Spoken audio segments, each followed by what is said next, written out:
talking about this Bannon stuff. What is the latest? Well, I must tell you, I tried to give Steve Bannon the benefit of the doubt. Like Alex Jones, I think infighting in the liberty movement is a mistake. But now that I learned that his comments were not after he was terminated, in which case you could, chalk them up to anger about being canned, I now realize that he was sitting in his White House office, provided to him by Donald Trump, bad-mouthing his boss. And I think playing into the hands of the by the media and political ruling elites whose enmity for this president cannot be underestimated and whose resolve to remove him should also not be underestimated. It was just a stunning act of betrayal. Now, Steve Bannon's a smart guy. He had to know that Michael Wolff, the author in question, is a known fabricator.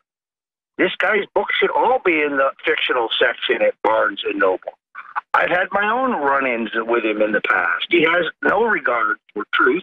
Even Maggie Haberman of the New York Times told CNN he makes stuff up. So Bannon should have known better. At the same time, Owen, I asked the first 6 people I ran into on the street this morning who Steve Bannon was. Not one of them knew. Every single one of them knew who Donald Trump was, and most of them thought he was making America great again. I still think this is an elitist phenomena, but unfortunately it plays into the narrative of those who want to destabilize the Trump presidency by claiming that he's around the bend. He's nuts. He is crazy, which he most definitely is not. Well, it certainly has been a crazy changing of events here, where Bannon goes from conservative hero to conservative zero overnight, and it all comes from a book that gets published from an author that is a known fabricator. I mean, this is just a crazy story. Roger Stone is going to stick around with us on the other side. Don't go anywhere. Welcome back. I'm your co-host with Roger Stone and Owen Schroyer, recently named as one of the best-dressed men on the planet. That was in Mr. Stone's International Best and Worst Dress list, published at Stone on Style and at the Daily Caller. Oh, and I've been thinking about ingenious ways to raise more capital for InfoWars, and therefore I want to propose an Alex Jones, Brian Stelter cage match. Let both of them and wrestle to the death. And I think you, given your sports background, are the perfect guy to be the referee. Now, let's get ready to rumble. In the red corner, weighing in at nothing but truth and information, Alex Jones. In the blue corner, weighing in with nothing but flob and fat and nonsense, Brian Stelter. Ding, ding, ding. It could really be epic. And by the way, my money is on Jones. I'd take Alex Jones. I'd take Alex Jones with one arm tied behind his back.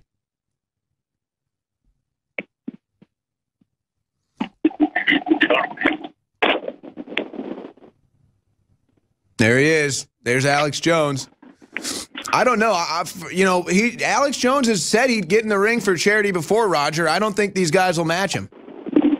Well, look, Al, as I've mentioned to you, Brian Stelter is a man who has been seen wearing a suit and sandals.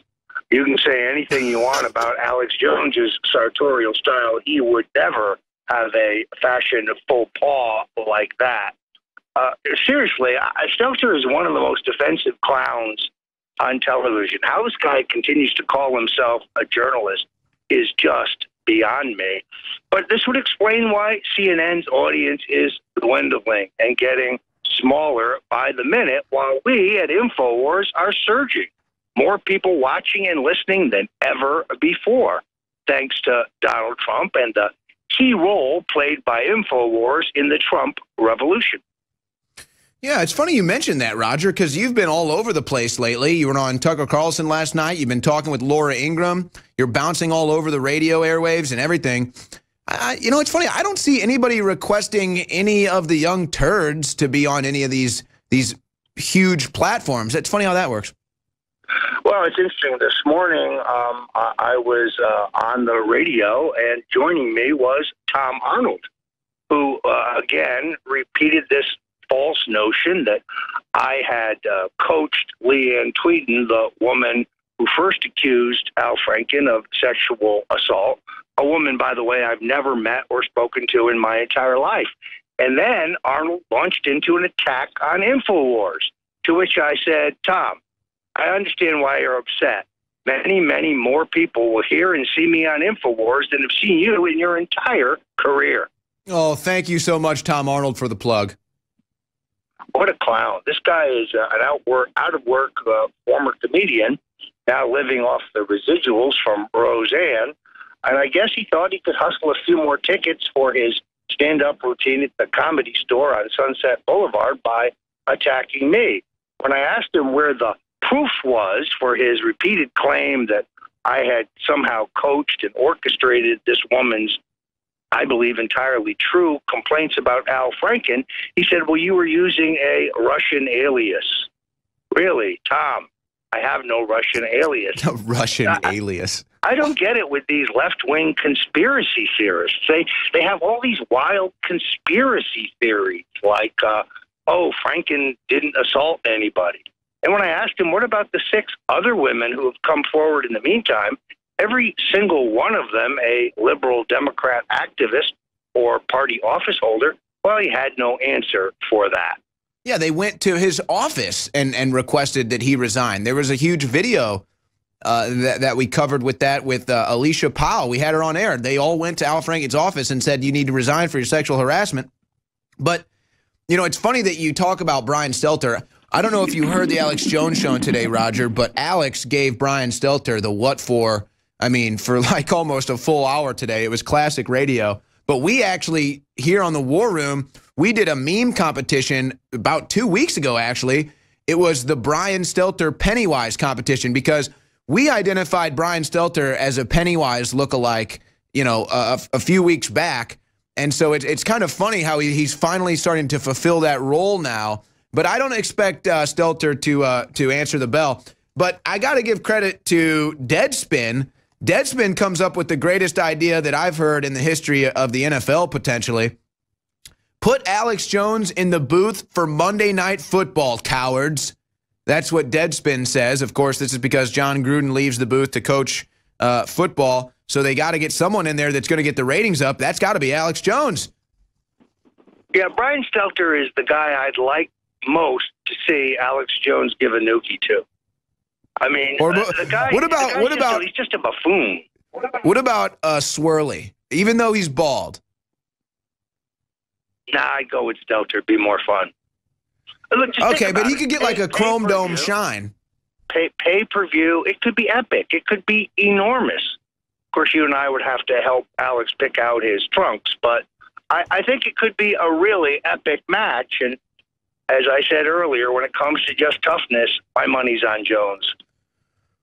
It is weird, though. These guys always talk a tough game, and beyond that, you're talking about these conspiracy theorists that they just go and they just make these things up. Roger, there's this weird dynamic.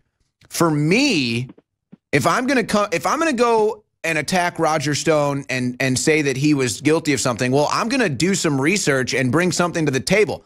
They never do that. They never have anything. They don't have any evidence. They don't have any information. They just make accusations. Modern day liberals, I call them racist liberals.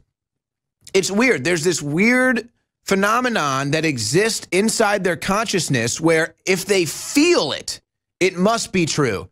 Well, I feel this way. I think this, so it must be true. No, do a little research. That's what it's called being a journalist. Well, it explains why guys like Joe Scarborough jump on this false narrative. Oh, we should delay Al Franken's resignation until charges became public. Why? I mean, in the case of Joe Scarborough, this guy is so seething with bitterness and jealousy over the fact that Donald Trump is president and he is not, that he can't see straight. And he gets more ludicrous with every passing day.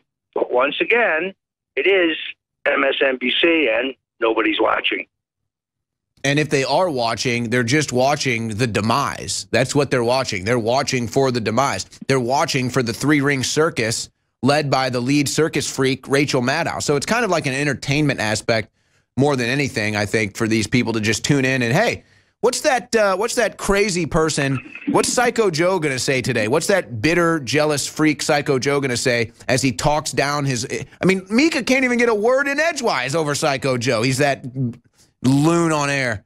It's just insane, Roger. She does have that Ice Queen stare of hatred whenever Trump's name comes up. It's really it gives me the creeps. You know, Owen, I'd be remiss if I did not point out to folks that if you're liking the War Room, if you like what we're doing here, and you like the expanded programming that Owen and I are working very hard to bring you, we are completely listener and viewer supported. That's why we need you to go to the InfoWars store now and look at some of these extraordinary specials we have. It's only by your support of InfoWars through the InfoWars store that we can afford the expansion that Alex Jones has mapped out for us. We have brought you many, many firsts. We were the ones who told you Orrin Hatch was retiring and that Mitt Romney would make a bid for that seat as the basis for a presidential challenge to Donald Trump. We were the ones that told you Jeff Sessions was going to unleash a crackdown on medicinal marijuana after the first of the year. We were the first ones who told you that Marco Rubio's financier, Paul Singer, paid for the so-called dirty dossier. And we will keep breaking stories here. We will keep bringing you the news first, but we need your support. Owen, why don't you pick this up? Well, it's all at InfoWarsStore.com, and we try to make it easy on you to support us there. We don't gouge you with ridiculously high prices. In fact, we slash our prices, and that's what's going on right now. 50% off some of the best nutraceuticals at InfoWarsStore.com. I know that Roger, if you see Roger out, you're probably going to see him with a bottle of Brain Force because it's that effective. So that's just how we roll. We ask for your support at InfoWarsStore.com. Roger, get some rest. I know you've been doing the radio round, so take a break. Reserve that voice for next week's War Room, where we'll hear from you again. There goes Roger Stone. This is Owen Schroyer. We're right back with your phone calls. Don't go anywhere. So, I was waiting to see what Bannon said. He played it exactly like a snake. Now, that's what I think. I don't know what Stone thinks exactly. We'll get Roger Stone's take on this, but I am enraged right now. Roger Stone, Infowars.com reporter and analyst, chief media analyst and political analyst who has been trailblazing all the major breaking news. It's incredible what you and our team, Corsi and others have been doing. You know I don't like to infight, and you know I don't like to get like this, but I'm here to tell you, this isn't infighting. When we catch somebody lower in the drawbridge like this, and now we know is the chief leaker trying to derail everything, I think Bannon has been an operative from the beginning, Roger. Go ahead. Well, Alex, like you, I wanted to give Steve Bannon the benefit of the doubt, particularly in view of the fact that this author, Michael Wolff, has a long history of fabricating quotes and making things up. Only yesterday, Tom Barrack, one of the president's closest personal friends, who runs a real estate opportunity fund in California, came forward and said that Wolff had completely fabricated quotes from him. But now we learn that Mr. Wolff has tapes and that Mr. Bannon, very sadly, has been caught in an act of absolute betrayal. And I think this is a betrayal based in frustration because, sadly, Steve Bannon doesn't understand Donald Trump. You see, there is no Karl Rove in Trump world. There never was. It's not Roger Stone. It's not Steve Bannon. It's not anyone else. No one puts words in Donald Trump's mouth. No one puts ideas in his head. Sure, he may ask you for advice. He may ponder your advice. He may incorporate some of your advice, but he's not a puppet. He's not a confection. He's not a phony. He's genuine. He's authentic. He's real. Yes, working for him can be frustrating if you think you're in charge, but the idea that Steve Bannon even gave himself the title of chief strategist was a bit of an insult. You see, Donald Trump is his own strategist. And how's he done? pretty well, I'd say. He came from behind to beat 16 other people for the Republican nomination, all of them more accomplished in politics than he. And then he staged the most improbable come from behind victory, where he was massively outspent and outmatched by the mainstream media. Did Steve Bannon do that? No. Did Roger Stone do that? No. Only one person did that, Donald J. Trump. Now, yes, Alex, the president, he's an eccentric. He does things his way. So did George Washington. So did Andrew Jackson. So did Theodore Roosevelt. So did Franklin Roosevelt. Our greatest presidents have all been their own men. They're all been the master of their own strategy and the master of their own fate. The sad thing about this, not only in Bannon's indiscretion, is that he's now being used at a minimum as a pawn by those who are going to move to a 25th Amendment strategy to remove the president. And he's doing it desperately to maintain his relevancy when he's clearly blowing his feet off with his base. But there's no question, but the base is loyal to Donald Trump, not Steve Bannon or anyone else. And by the way, I'm loyal to the Republic and my children's future and this American reboot and defending Christianity and our culture. That's why I'm angry, because Stephen Bannon has picked a fight with the future of this country and the world. We'll be back with Roger Stone. Stay with us. Ladies and gentlemen, we are back live broadcasting worldwide. And I'm here to tell you what's really happening. And I'm going to get Roger's take on this and his angle and see if he agrees. You have bombshell information coming out, not just about Russiagate, but about a Clinton crime network inside the FBI and Justice Department protecting the Clintons and their foundation from prosecution on hundreds of different angles and scams, from child trafficking to sex trafficking. This is Associated Press reports, by the way, out of Haiti and out of Latin America and out of Eastern Europe, and drug running and weapon running and narcotics trafficking and paper play, all the stuff that was in the WikiLeaks. And you've got Senator Chuck Grassley, incredibly respected, says Comey appears to have leaked classified memos to friend, and that's illegal. Comey admits he did. And now we've got even Fox News covering it. So they're beginning to panic. And we've got Danny Coulson and all these FBI agents coming out saying this is criminal activity. And so we've got them red-handed, not just committing crimes, but not just being in bed with the Russians and the Chinese and everybody else, but then engaging in crime internally to cover it up and then making up a fake case against Trump and the voters of America to try to keep their cabal in power. So all of this is coming out, and to the rescue, the cavalry riding over the hills, Stephen Bannon, to sit there and regurgitate every lie the globalists have already put out about the meeting that was really about orphanages or dirt on Hillary, saying that's treason. He wasn't even involved in that. Saying that Trump didn't want to win, all this classic garbage, and that Trump's not going to make it, and 25th Amendment stuff. But then we have this clip of him on Breitbart Radio. This is the only thing he's said so far. I love the president. What?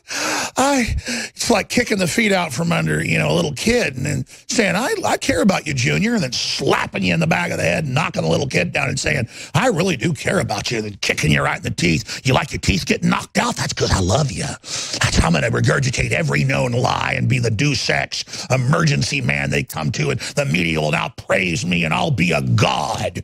But when I go on my own Breitbart constituency that I prey on and get money from, I'm going to go on there and I love you. I'm Stephen Bannon. I'm the leader. I was George Washington. I'm the reason there's a country. We launched the Liberty Movement. We launched the resistance. It wasn't InfoWars. It wasn't Drudge. It wasn't WorldNet Daily. It wasn't Daily Caller. It wasn't Ron Paul. It wasn't all of us working for decades. It wasn't Trump 30 years ago writing op-eds and paying hundreds of thousands of dollars for full-page ads against NAFTA and GATT. It wasn't his father giving money to the John Birch Society, going back 60 years fighting the globalists. No! It was ours, King Lord Bannon. But let this be his political tombstone here. for all the failures, because as soon as his little thing in Alabama failed, this happened. Let it be marked as cancer and we move on. And I hope Breitbart reconstitutes and continues its overall good mission. And I don't like having to do this, but I need to put a fork in it when it's done. But moving on, where are we going with this? More on Bannon that you've privately told me about. You said you were probably going to go ahead and talk about today, so we can just put a fork in it and move on, put a buoy on this danger zone, and then move on so folks know where the betrayal, where the evil lies, and we move on from what this is smoke screening, the huge recovery, and the crimes of the globalists. Roger Stone. Well, Alex, you really could, unfortunately, foresee this if you saw the book Devil's Advocate, which looks to me like a thinly veiled a vanity biography of Steve Bannon, because on every other page of the book, Bannon is given credit for Donald Trump's historic victory. Contrast that with my book, available at the InfoWars store, The Making of the President 2016. I think I give credit where credit is due to Donald J. Trump, to his vision, to his courage, to his chutzpah. This guy took on the globalists, took on the mainstream media, took on the two-party duopoly, and he whipped them. He did not need Steve Bannon as a Sancho Panza in that moment. Now, and let me add this. What about the delusional garbage where he says he may run for president and beat Trump, though he loves him so much? How can a guy that looks like he's got organ failure, and I'm not saying he does, but looks like he's been run over by a truck with dandruff all over him and wearing 3 shirts, winning the best worst dress award in the world, how can a guy that looks like he's playing a vagabond from some medieval, theater show, how can Mr. Dandruff just come out and announce that with his big, giant, red, swollen eyeballs that look like an owl on PCP that you poured 14 bottles of scotch on top of? How can this creature, festooned with bodyguards and apparent schizophrenia, how can he become our new Lord? Well, I was headed in that direction. First, let me say this. Steve is opposed to the globalists except for when he's for them.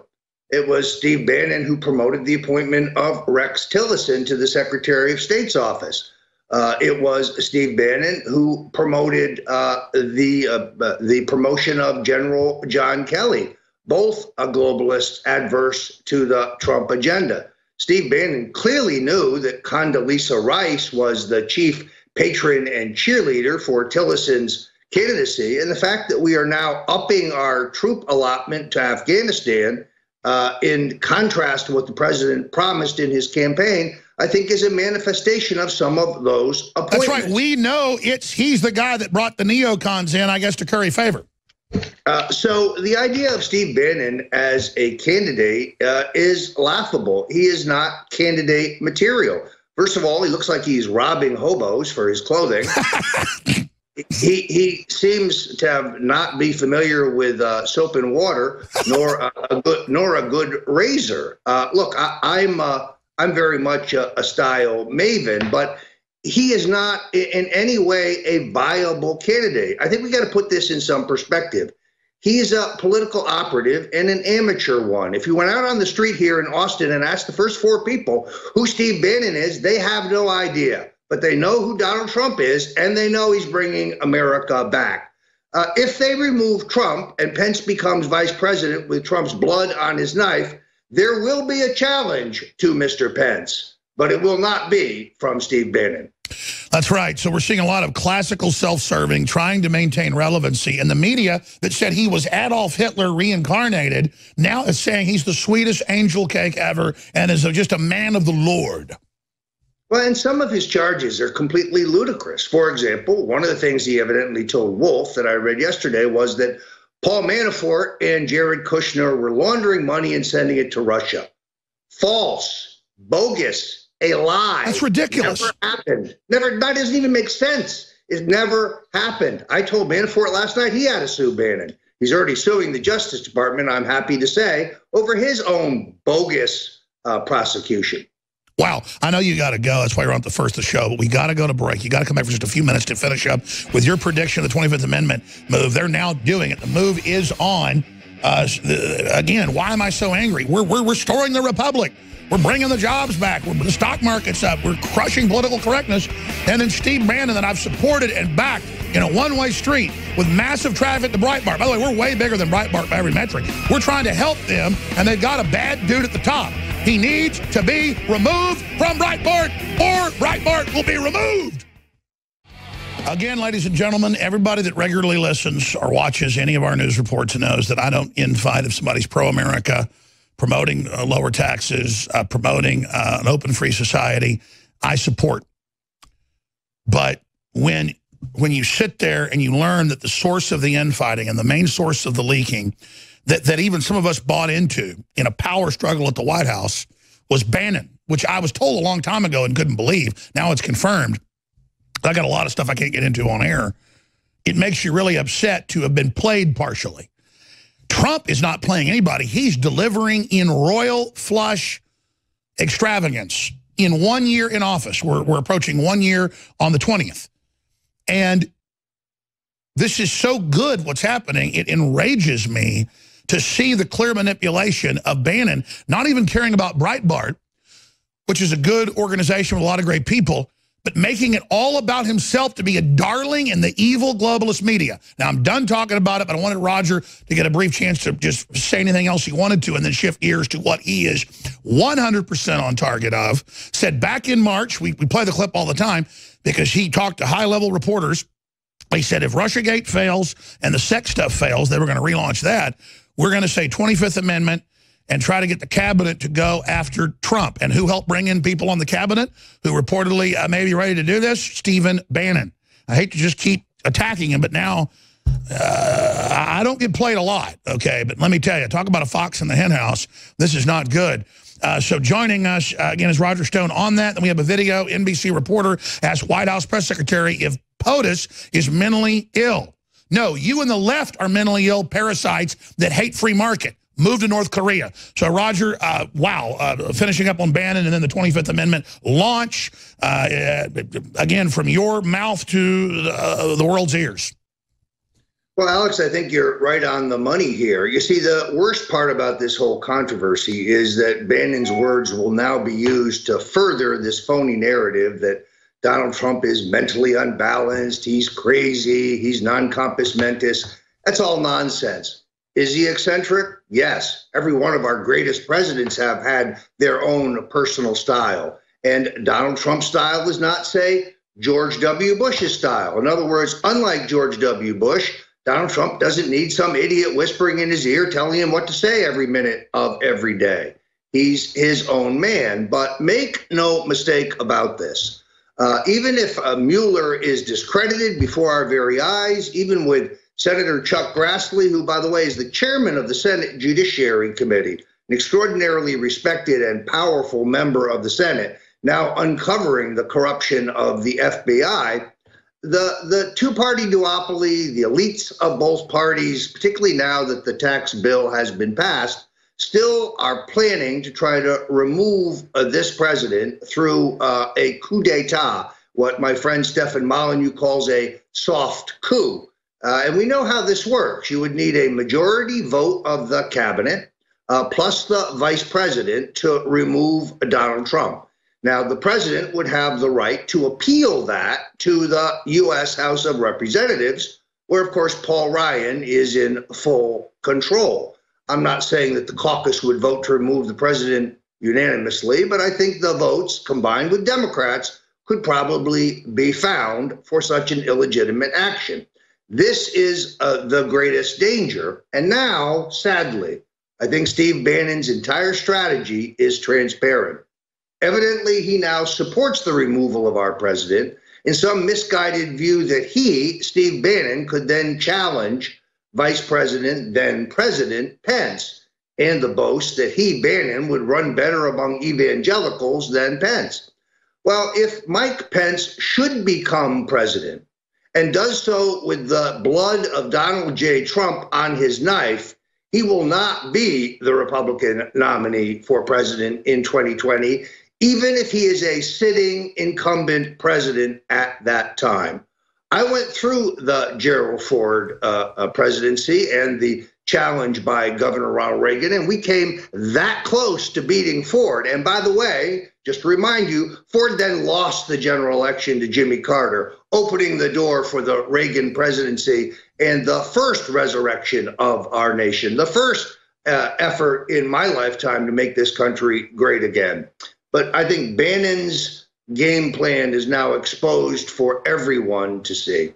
Very, very sad, just desperate to maintain his relevancy, claiming he was the author of the Second American Revolution, when it is all of us that are the author, and, of course, God who is in charge of all of that. In closing here, Roger, clearly it shows the insanity of the globalist, and the Republican establishment is willing to lose the presidency to share power, to continue their power with the multinationals that have hijacked the nation. As we try to remove this foreign globalist scourge, they become more desperate. They failed throughout trying to steal the primary, trying to stop the president being seated with their Russiagate. As you know, it's all failing, so they're becoming more shrill, more out of control by the day. And don't they understand that they would have a Pyrrhic victory even if they assassinate the president or trump up something and remove him, pun intended? It's only going to then lionize him as a martyr and supercharge the movement, making people really dig in. I mean, the fight is on. The sleeping giant is awake. Don't they just know that if they give up, they might have a chance to come back later? I mean, from a Machiavelli perspective, them openly fighting like this and pulling out all these dirty tricks is burning them down with the people forever. I would make 2 points. One, because they have run things the way they want them to be run for the last 30 years, they're arrogant and they overestimate their ability to fool the American people going forward. Secondarily, as the president himself has said numerous times, this isn't about him. He didn't need to be president. He had no burning requirement to be president. He ran for president because he didn't like what he saw happening to this country. The movement is larger than Donald Trump, as he has said numerous times. And if in some way they sideline the president himself, it's too late. The Trump voters, the Trump coalition has been awakened, and we are energized, and we are not going to give up on the fight to beat back the globalists and beat back the two-party duopoly that's destroyed this country. The fight will go on. But try to remove our president illegitimately, and you will see an uprising in this country, and you will see a resounding victory in the 2018 elections. I can look down the road. I see what's happening. Donald Trump is going to run on jobs and growth and prosperity. The Democrats are going to run on impeachment. Let's get it on. I am so ready for that fight. Exactly. Powerful information. Thank you, Roger Stone. Great to be here, Alex. So, again, you're going to get the inside scoop. Just like on December 5th, he broke here that Mitt Romney was going to run for the seat of Orrin Hatch, and that Orrin Hatch would resign in the next month or announce he's not going to run again. That has also been announced. So, again, you're going to get the key intel right now from Roger Stone on what is being reported about this new supposed funder, Miles K-W-O-K, a.k.a. G-U-O-W-E-N-G-U-I. And I remember Roger kept bringing this guy up to me on air. In fact, we've got clips. We're digging them up months ago. And now it's being reported this is the new funder, because the Mercers backed out of funding Breitbart, because Bannon has basically shown he's a deep state operative of the globalists trying to torpedo the Republic's recovery. And so now he's got this individual who, from my past research, what Roger said is a Soros-connected individual. But I'm going from memory. Roger and I just talked via text. Roger, what is the breaking news on this? Because it's so important, again, about how they're going to try to jockey, how they're trying to drive a wedge. This isn't just inside baseball. This is really, really important. Now, what's the latest, Roger Stone? Well, Alex, this is really quite extraordinary. Miles Kwok is a former Chinese intelligence operative who evidently became at some point a double agent. He evidently, allegedly, orchestrated multi-million-dollar online financial crimes in China. The Chinese government has asked the Trump administration to extradite him numerous times. We know when the Chinese premier was at Mar-a-Lago, this was on the table, and the president pledged that Kwok would be sent home to face justice. Kwok was a bundler for Hillary Clinton. Kwok also has been seen dining with George Soros. He is holed up in the opulent Sherry Netherland hotel and suite complex in New York City, fighting extradition to his home country. He was, we are told, introduced to Tony Blair by Rupert Murdoch's ex-wife. He has paid Blair a substantial amount of money to chime in opposition to his extradition to China. If you want to know why the Chinese are secretly shipping oil to North Korea, perhaps it is because the president has promised them the return of Kwok, but that H.R. McMaster and now quite obviously Steve Bannon have internally opposed that extradition. That Bannon would go to Kwok for his funding is mind-boggling, just mind-boggling, but it does explain why Pompeo at the CIA and McMaster have adamantly opposed returning this Chinese criminal to his home country. He has been caught in this country attempting to blackmail public officials. He also has several sexual abuse charges against him, as I recall. The man is a criminal. Well, he sounds like a complete mad dog, and quite frankly, you just continue to amaze me how you give us the exclusives here on air. You've talked about this guy probably 50 times to my annoyance. I've said, please, I don't care about some Chinese double agent. I said with his Clinton background, he probably works for the Clintons, and as you said, Soros, it's so clear he's probably, the reason this hasn't, he's probably is still working for them, and Soros, as you just pointed out, and if he's now financing Bannon, trying to derail Trump, then you know he is. This is incredible. This should really put him on Trump's radar, that he's the money man for Bannon now. I think Bannon is stupid to have made this move, but good job to Matt Drudge exposing it.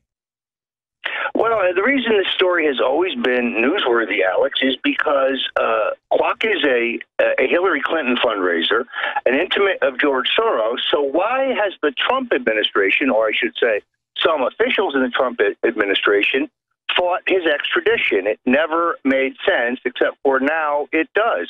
Quite clearly, Steve Bannon was among those who were opposing what the president had pledged to the Chinese, the return of Miles Kwok.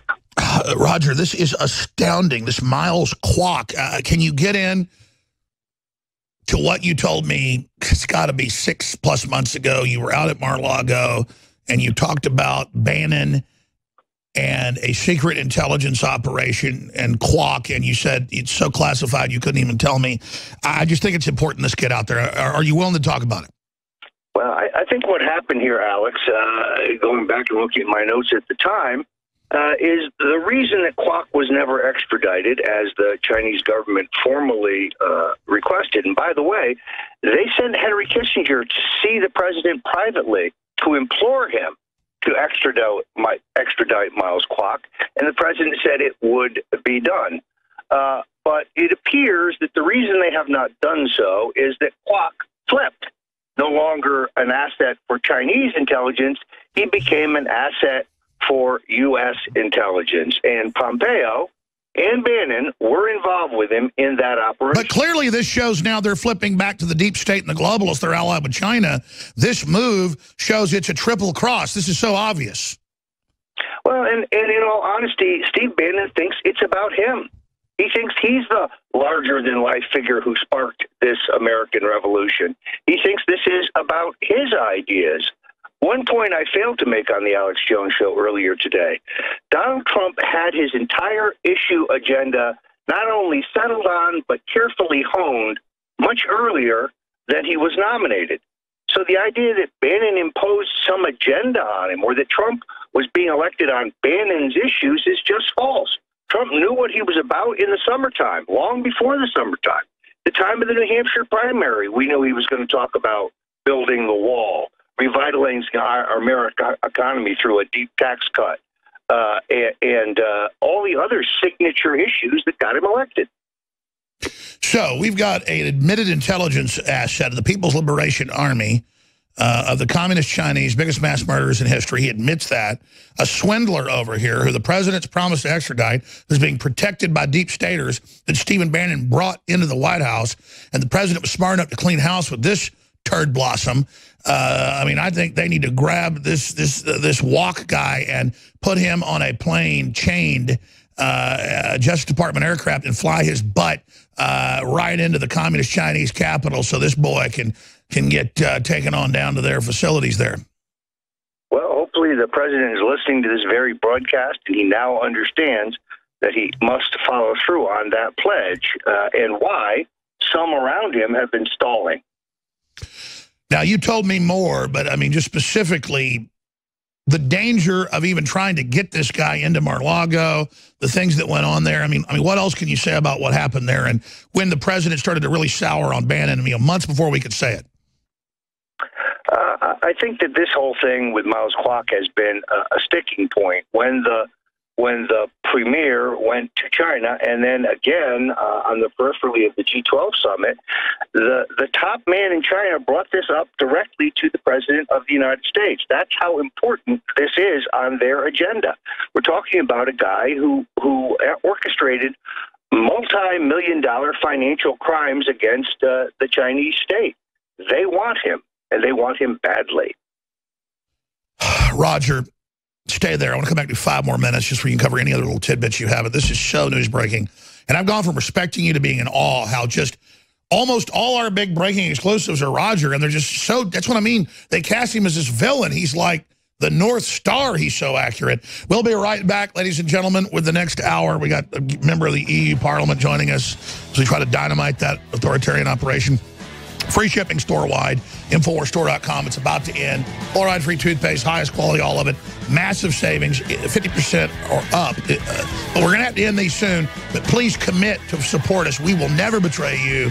And you get high-quality products at the same time. They hate us. We need the funding. Please commit to sign up for auto ship an additional 10% off, InfoWarsStore.com. I think to put a bookend on this, Roger just needs to be honest, because I rarely gripe at Roger. And I said, man, you keep coming on the show like 6 months ago.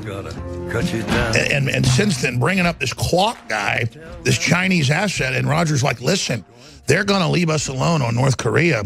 And this is World War III stuff, Alex. They just want some concessions. And Trump had the damn cake with him and isn't doing it because of McMaster. And I'm like, okay. And the guy's probably a double agent and works with Soros is our information. And then we can't get into all the rest of it, okay?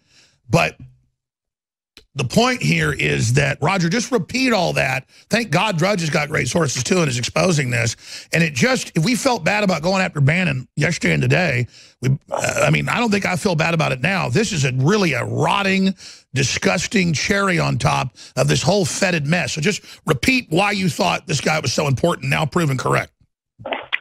Well, we knew that he was wanted in China for financial crimes. We also knew that he was staying in the United States without a visa and that he was fighting extradition. We also knew that the Chinese president specifically asked Donald Trump at the dinner table in Mar-a-Lago to return him. This was a party to the negotiations over China's attitude towards North Korea. It became a key element, and it was an easy thing for the president to do. Kwok is, at best, a double agent, having worked for Chinese intelligence and tried to blackmail various American officials, then gets caught in this massive financial crime back in China and flips sides. We knew that there were some in the Trump administration who were fighting the president's promise to extradite Kwok. We thought them to be Pompeo, Tillerson, and others. We did not know at that time, but we can now confirm that Steve Bannon was among those fighting the extradition of this criminal.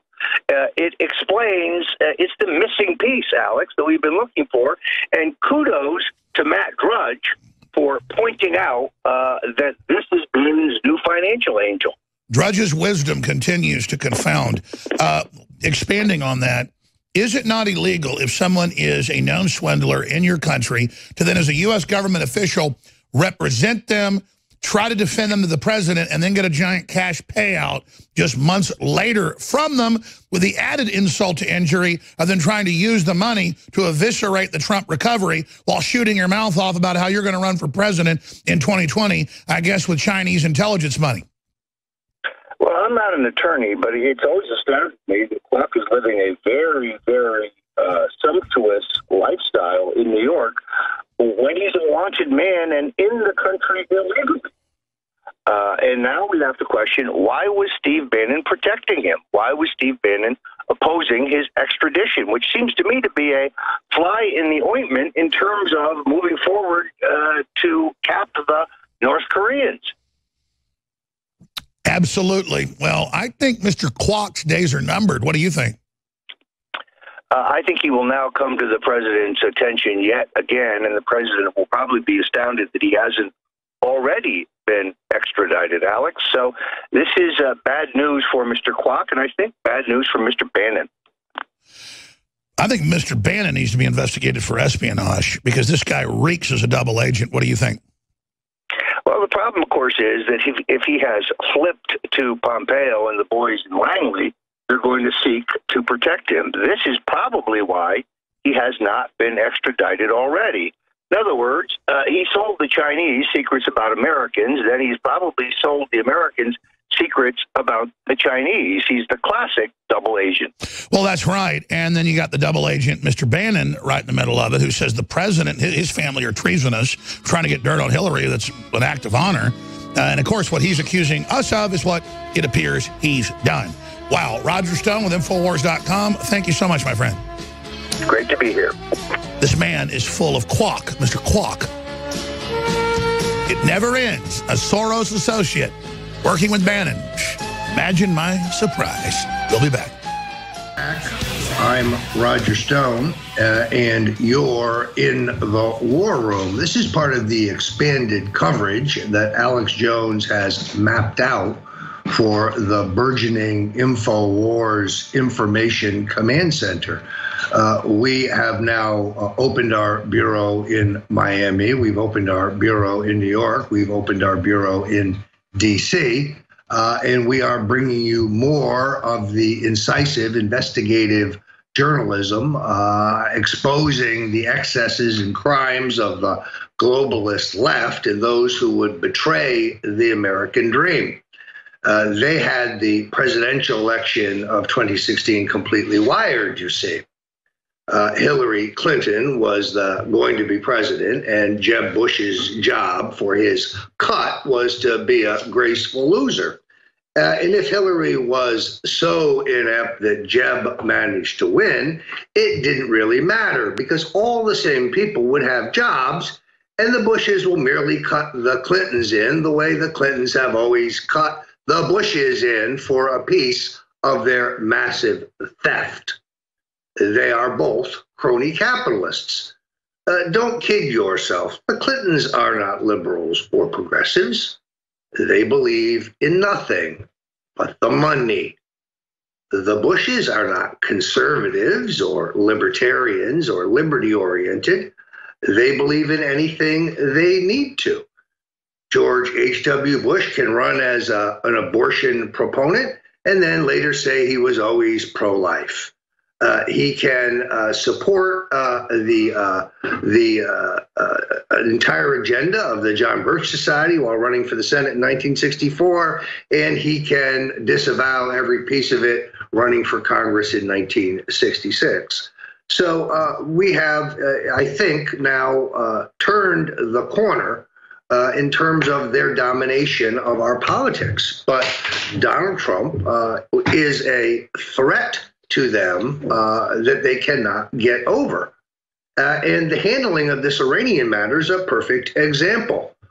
We now know that the advisors to Barack Obama have been criticizing Donald Trump for supporting the uprising by women across the Middle East and in Iran. See, those days are over when you look the other way at the excesses of this crazy ideology that crushes women and gays and Christians or anyone who refuses to see things the way they see them.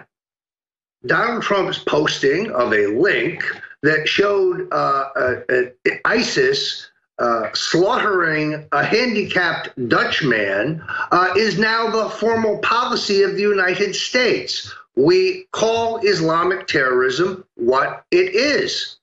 Let's be clear. None of us here at InfoWars are for excessive foreign expansionism. We don't want more foreign wars that cost billions, in which the elites profiteer, but our inherent national interest is just nowhere to be found. We, at the same time, recognize that because of the conduct of foreign policy by the Bushes and the Clintons, in which they changed sides so frequently and armed both our friends and our foes, leaves Donald Trump with ISIS, a loose end that unfortunately he has no choice as a realist but to clean up. My fear, as I expressed yesterday on the War Room, is that the generals around him, Kelly, whose own politics are progressive left, Mattis, who admitted before the election that he voted for Hillary and specifically denounced Trump, and of course, H.R. McMaster, who has proved his disloyalty, pardon me, in the incident with Sophia Katz, the CEO of Oracle. It was InfoWars that first reported that the National Security Advisor to the president sat in a dinner with this eminent businesswoman who is widely respected, and after too many belts, was bad-mouthing the president of the United States. We reported specifically that McMaster took a cell phone call from the president, stepped away from the table, as would be appropriate, and came back to the table to comment that the president was an idiot. He later called him a moron. He said his ability to understand anything beyond 140 characters is non-existent. He's a child. I, H.R. McMaster, must save the world from nuclear destruction. Katz was so appalled by this boast and this treachery that she informed her close friend, Sheldon Adelson, the philanthropist and gaming magnate from Nevada. And only months later, the mainstream media confirmed the existence of this dinner and the precise conversation that we here at InfoWars predicted. I have been extraordinarily impressed looking at the new front line of products that have come up at the InfoWars store. I have myself long been an aficionado of both Eastern medicine, herbology, acupuncture, Tai Chi, Qi Kong, a little more exotic form of martial arts. And I recognize that Chinese medicine, Eastern medicine, has only existed for several centuries longer than the take a pill mentality of big pharma and many, not all, but many AMA trained doctors today.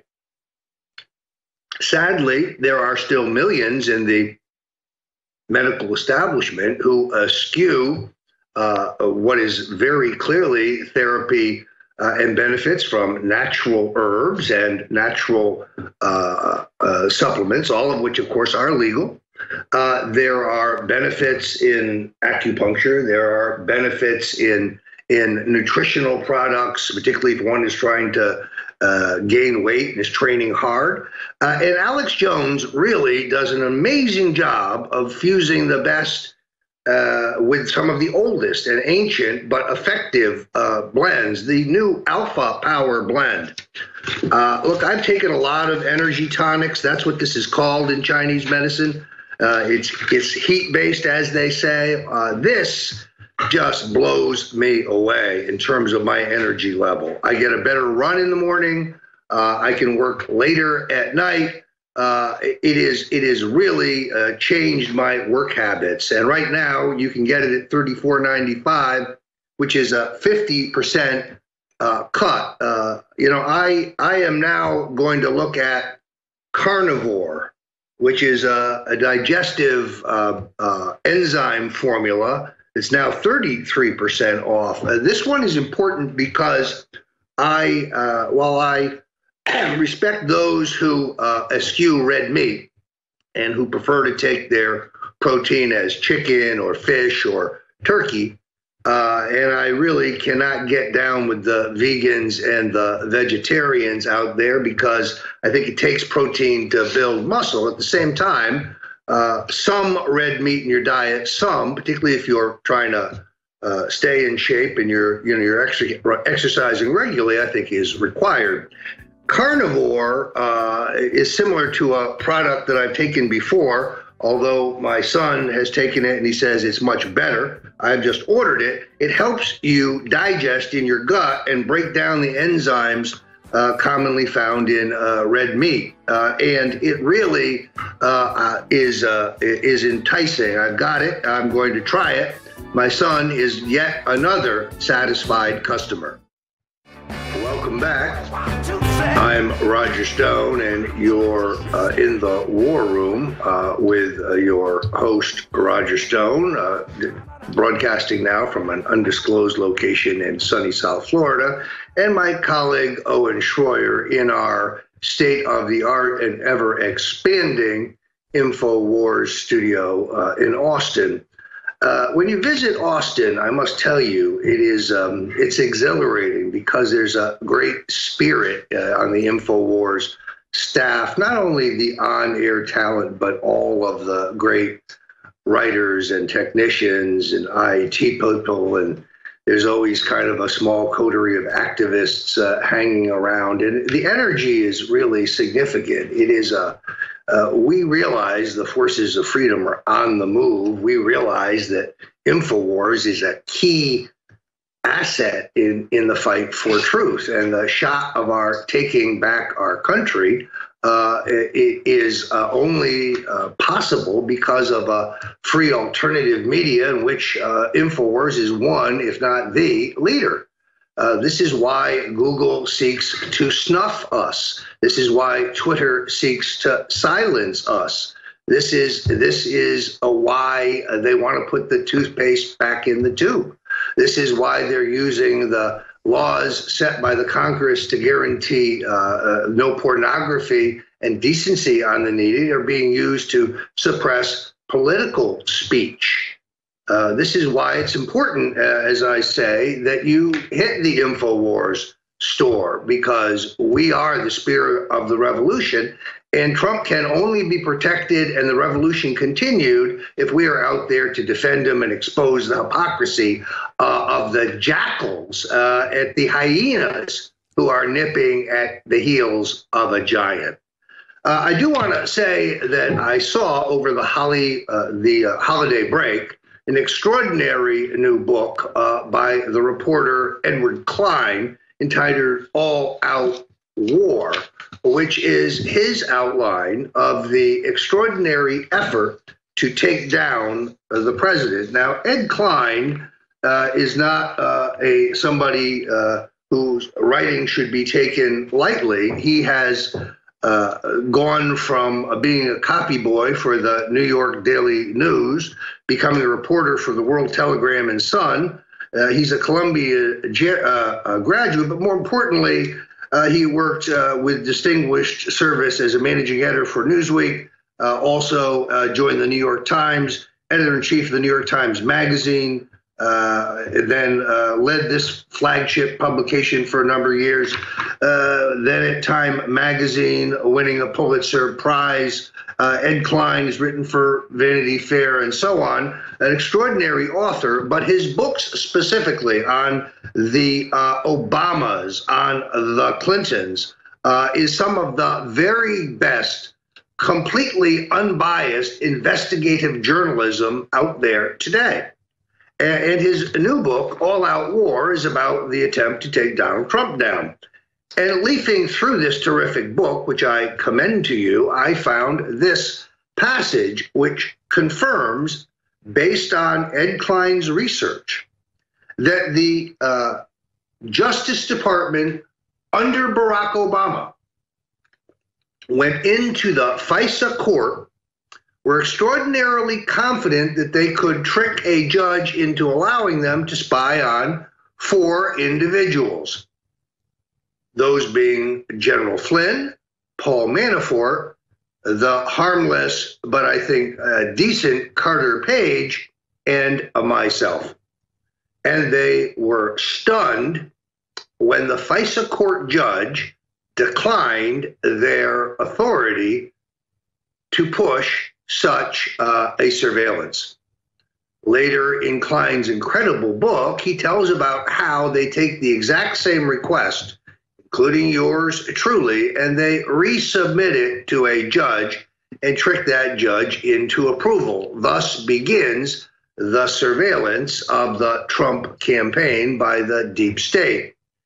This information is, of course, then used in the unmaskings. In some ways, I must say, I feel like the Forrest Gump of American politics.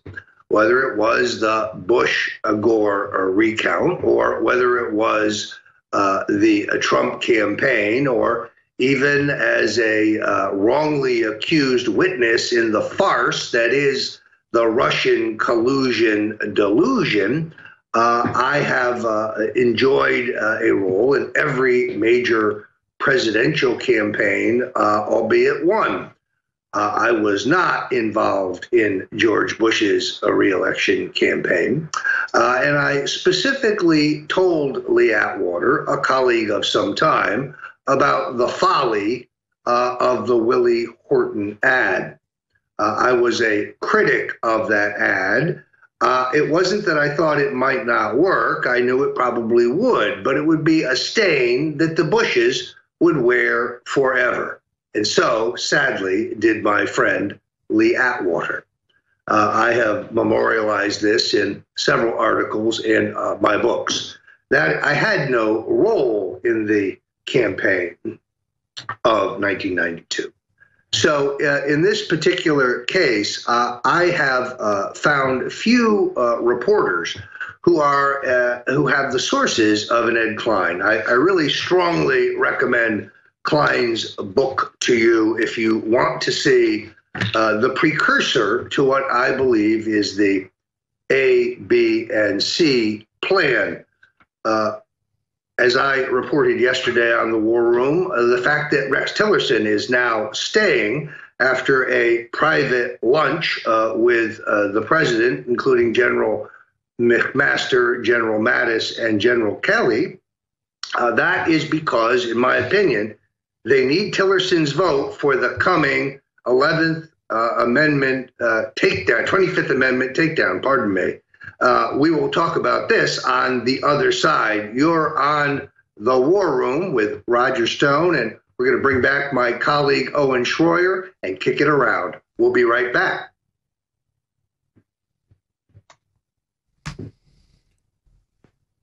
And there it is. All right, well, actually, we've got about 60 seconds left in this segment here, Roger, so I know that we're going to get into the Tillerson updates and everything else. But I apologize. I lost my clock there for a second.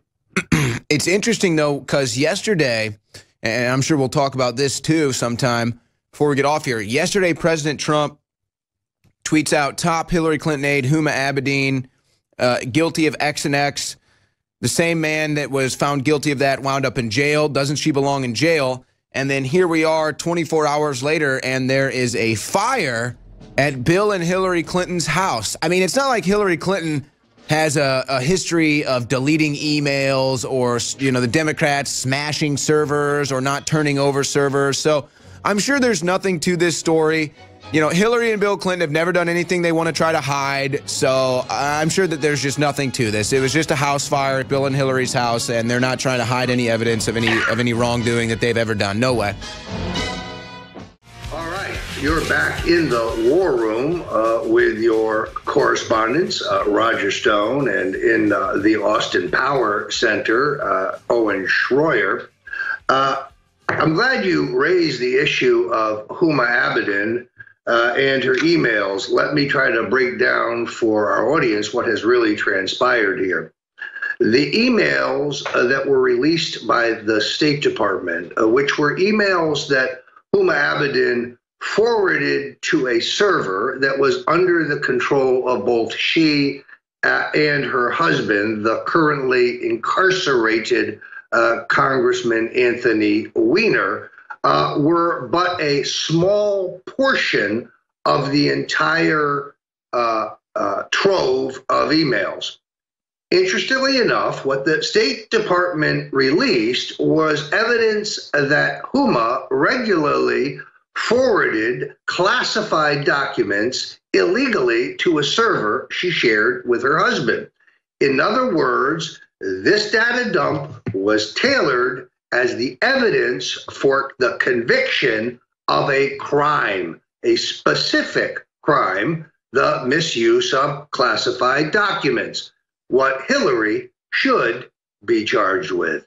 Now, why would the State Department do this? Well, to be seen in the larger light of the executive order put out last week, giving the president broad powers to go after those who've been involved in public corruption or pedophilia or corporate theft or any other crime against the country, this is a chilling indictment that the perp walk is coming for Huma. Now, how do I know that this is just a portion? We reported here at InfoWars during the final days of the election that the trove of emails in question was discovered not by the FBI, but by the New York Police Department. And that the police department had forwarded these emails discovered in their conduct of a underage texting scandal involving Weiner, who would ultimately, of course, be charged, convicted, and sent to prison, and that the documents were supplied by NYPD to the FBI. My sources tell me that there's far, far more here than the classified State Department documents. There's money laundering, there's corruption, there's pedophilia, there's child exploitation. There's a great deal of material regarding Haiti and the theft of the Haitian earthquake funds. One detective told me point blank, "This is Huma's blackmail file." And I said, "You mean she might blackmail Hillary and Bill?" He said, "No, but if they ever choose to try to dump her, this is how she will stay on the payroll. She will stay in the first circle." Extraordinary, Owen, really extraordinary. Well, and last night you had this report coming from John Solomon at The Hill, who's been doing great work, especially when it comes to the Uranium One scandal and what was really a lack of a fair investigation into Hillary Clinton's emails. John Solomon writes this for The Hill last night. It gets published. Congressional investigators find irregularities in FBI's handling of Clinton email case. Now, of course, yesterday morning, President Trump sends the tweet out, as you're referring to, Huma Abedin, with what was found in her emails and the classified information that also made its way to pervert Weiner's servers as well, and how in other similar instances, the perpetrator has been put in jail. That in this case would be Huma Abedin. And then today, you have a fire at Bill and Hillary's Chappaqua, New York compound. So I mean, are we reaching here? Or is there a connection between all of these events, Roger?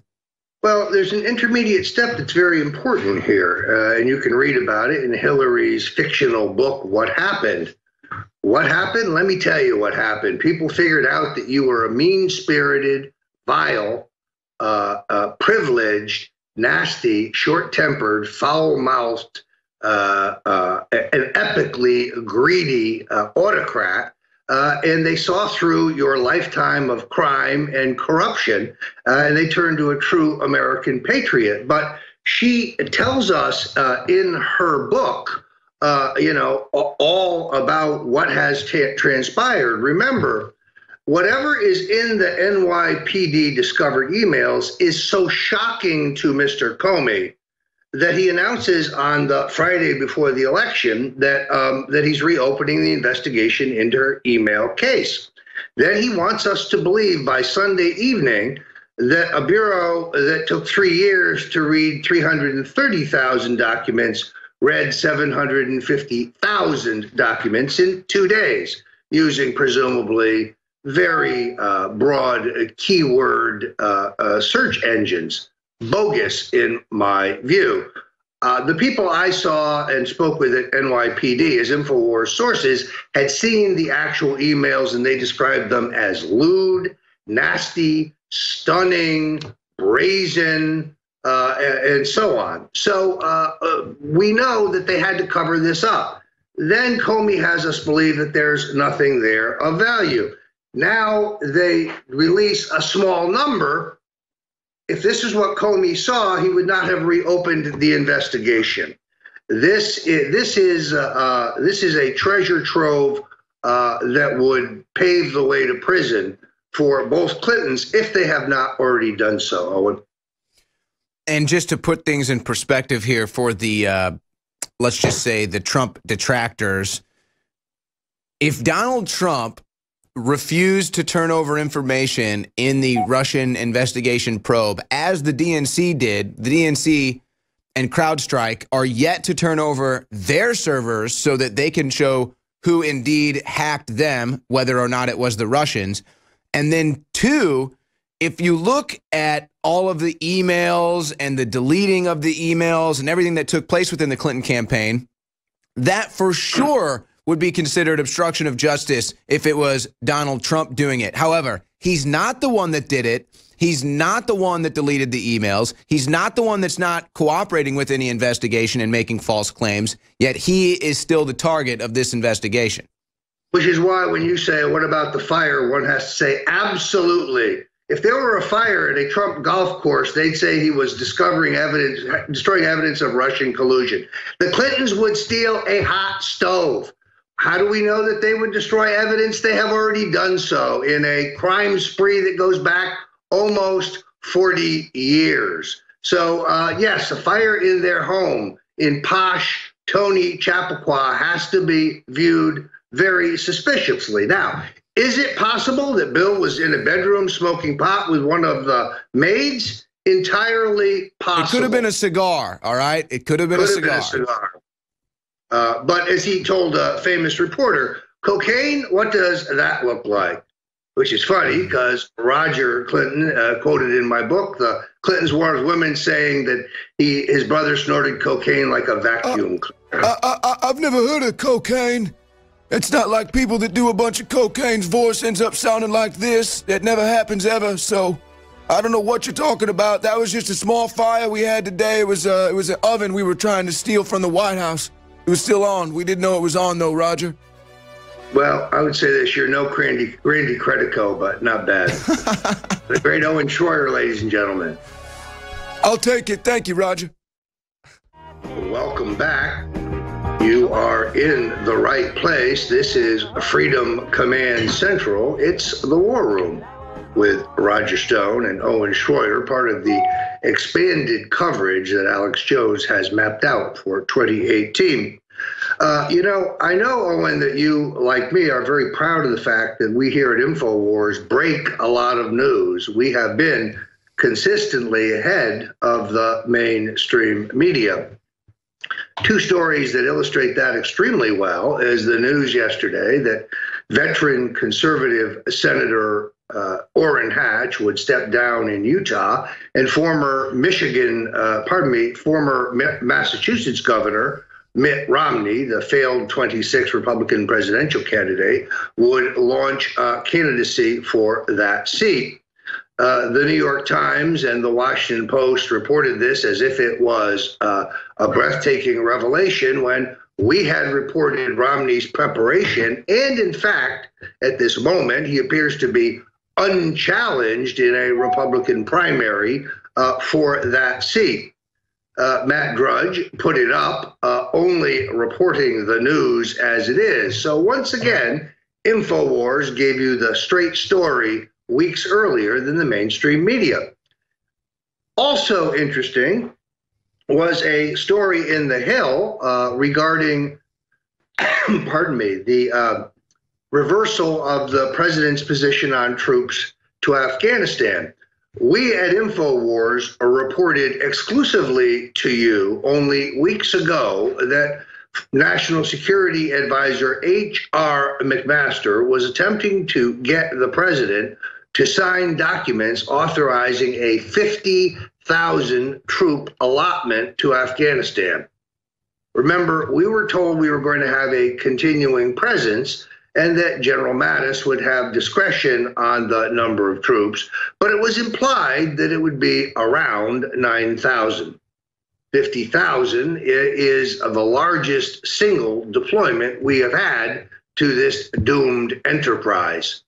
Candidate Donald Trump knew and said that Afghanistan was a loser, a pit for American lives and money, but success there was unachievable, as the Russians and the Brits both learned. Ronald Reagan skillfully maneuvered the Russians into backing their paw into this mess, and it helped cost them the Cold War. Then we, skillfully as Americans, turned around and stepped in the very trap that we had laid for the Russians. Thank you, George Bush and your successors.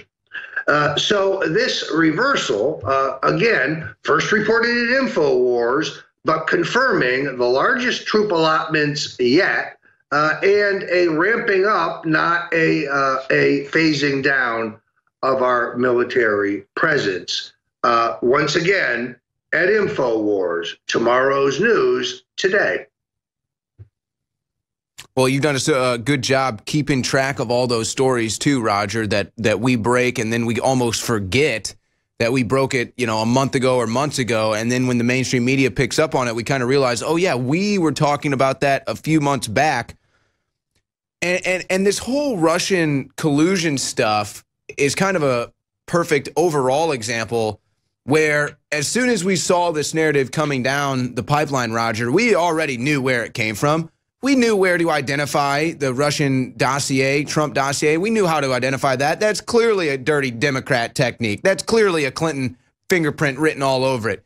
We saw the tea leaves from the beginning. That's why, you know, really? Oh, like, and I'm not insulting John Solomon. The guy does great work. It's just when we see this headline, congressional investigators find irregularities in FBI's handling of Clinton email case, it's like, well, duh. Like, duh, really? We've been telling you that since day one. How about Peter Strzok, the same guy that let Hillary Clinton and Cheryl Mills go, is saying he wants an insurance plan for the president? Well, let me say this. I think John Solomon is literally one of the very best incisive and aggressive investigative journalists out there. It was John Solomon, who then was at Circa News, who broke the extraordinary case that the that the Obama NSA had illegally surveilled almost 39,000 Americans, essentially for political purposes in an act of political espionage paid for by the taxpayers. That relates to the FISA warrant we talked about in the last segment, the fact that I was among those that were being surveilled. So Solomon has broken some huge stories. He and Sarah Carter are among the two investigative journalists that I respect the most. In this story, I think what Solomon has done is to nail down what we first reported on, but in which he has filled in many blanks and provided a great deal of documentation we did not have at the time. So thank God for The Hill. It is neither a conservative or liberal news site. they seem to me to be fact-based, Owen. Yeah, everything that John Solomon has been reporting on ends up coming true. Same with Sarah Carta. Again, they were both at Circa News. John Solomon now with The Hill. Another reporter that's been doing great work, Chuck Ross for the Daily Caller, he puts out this piece today. Senate panel hits back at Fusion GPS over op-ed claims. Spokesman for Chuck Grassley says that Fusion GPS asked during August 22nd, I guess it was a hearing, for that transcript to be kept confidential, and then Glenn Simpson of Fusion GPS declined an invitation for an open hearing. So this is Fusion GPS now, Roger, that is realizing that the heat is on them, and they're trying to avoid any toxicity of this whole thing as well. Well, it is extraordinary. The worm is turning. We also have stunning news of my old partner and boyhood friend Paul Manafort's lawsuit against the bogus conduct of an investigation by Robert Mueller and the FBI, in this case, DOJ. Manafort and his lawyers have been keeping thread, as they say, for many, many months. Manafort's civil liberties have been systematically violated. His due process has been violated. The thug tactics of Mueller's bully boy hit squad have violated his constitutional rights. And I always believed there was a lawsuit or series of devastating lawsuits coming. Manafort is a feisty Italian-American, and he said from the beginning he would not plead guilty to things that he had not done.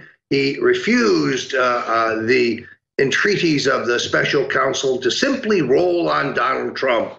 We'll make all your tax problems, all your money laundering problems, if they're real, go away. Just give us the president. Just tell us that you colluded with the Russians, and Trump knew everything. Manafort has refused to do this because to do so, he would have to lie. He would have to perjure himself. And now Manafort strikes back in a devastating lawsuit that cuts to the heart of the abuse of power by Mueller and the Justice Department in this incredible witch hunt. And this is obviously going to be a story we're going to keep tabs on. And as I didn't even make this connection until just now, hearing you talk about this. I'm wondering if there's any connection here with this lawsuit to the timing of this excoriation of Steve Bannon today.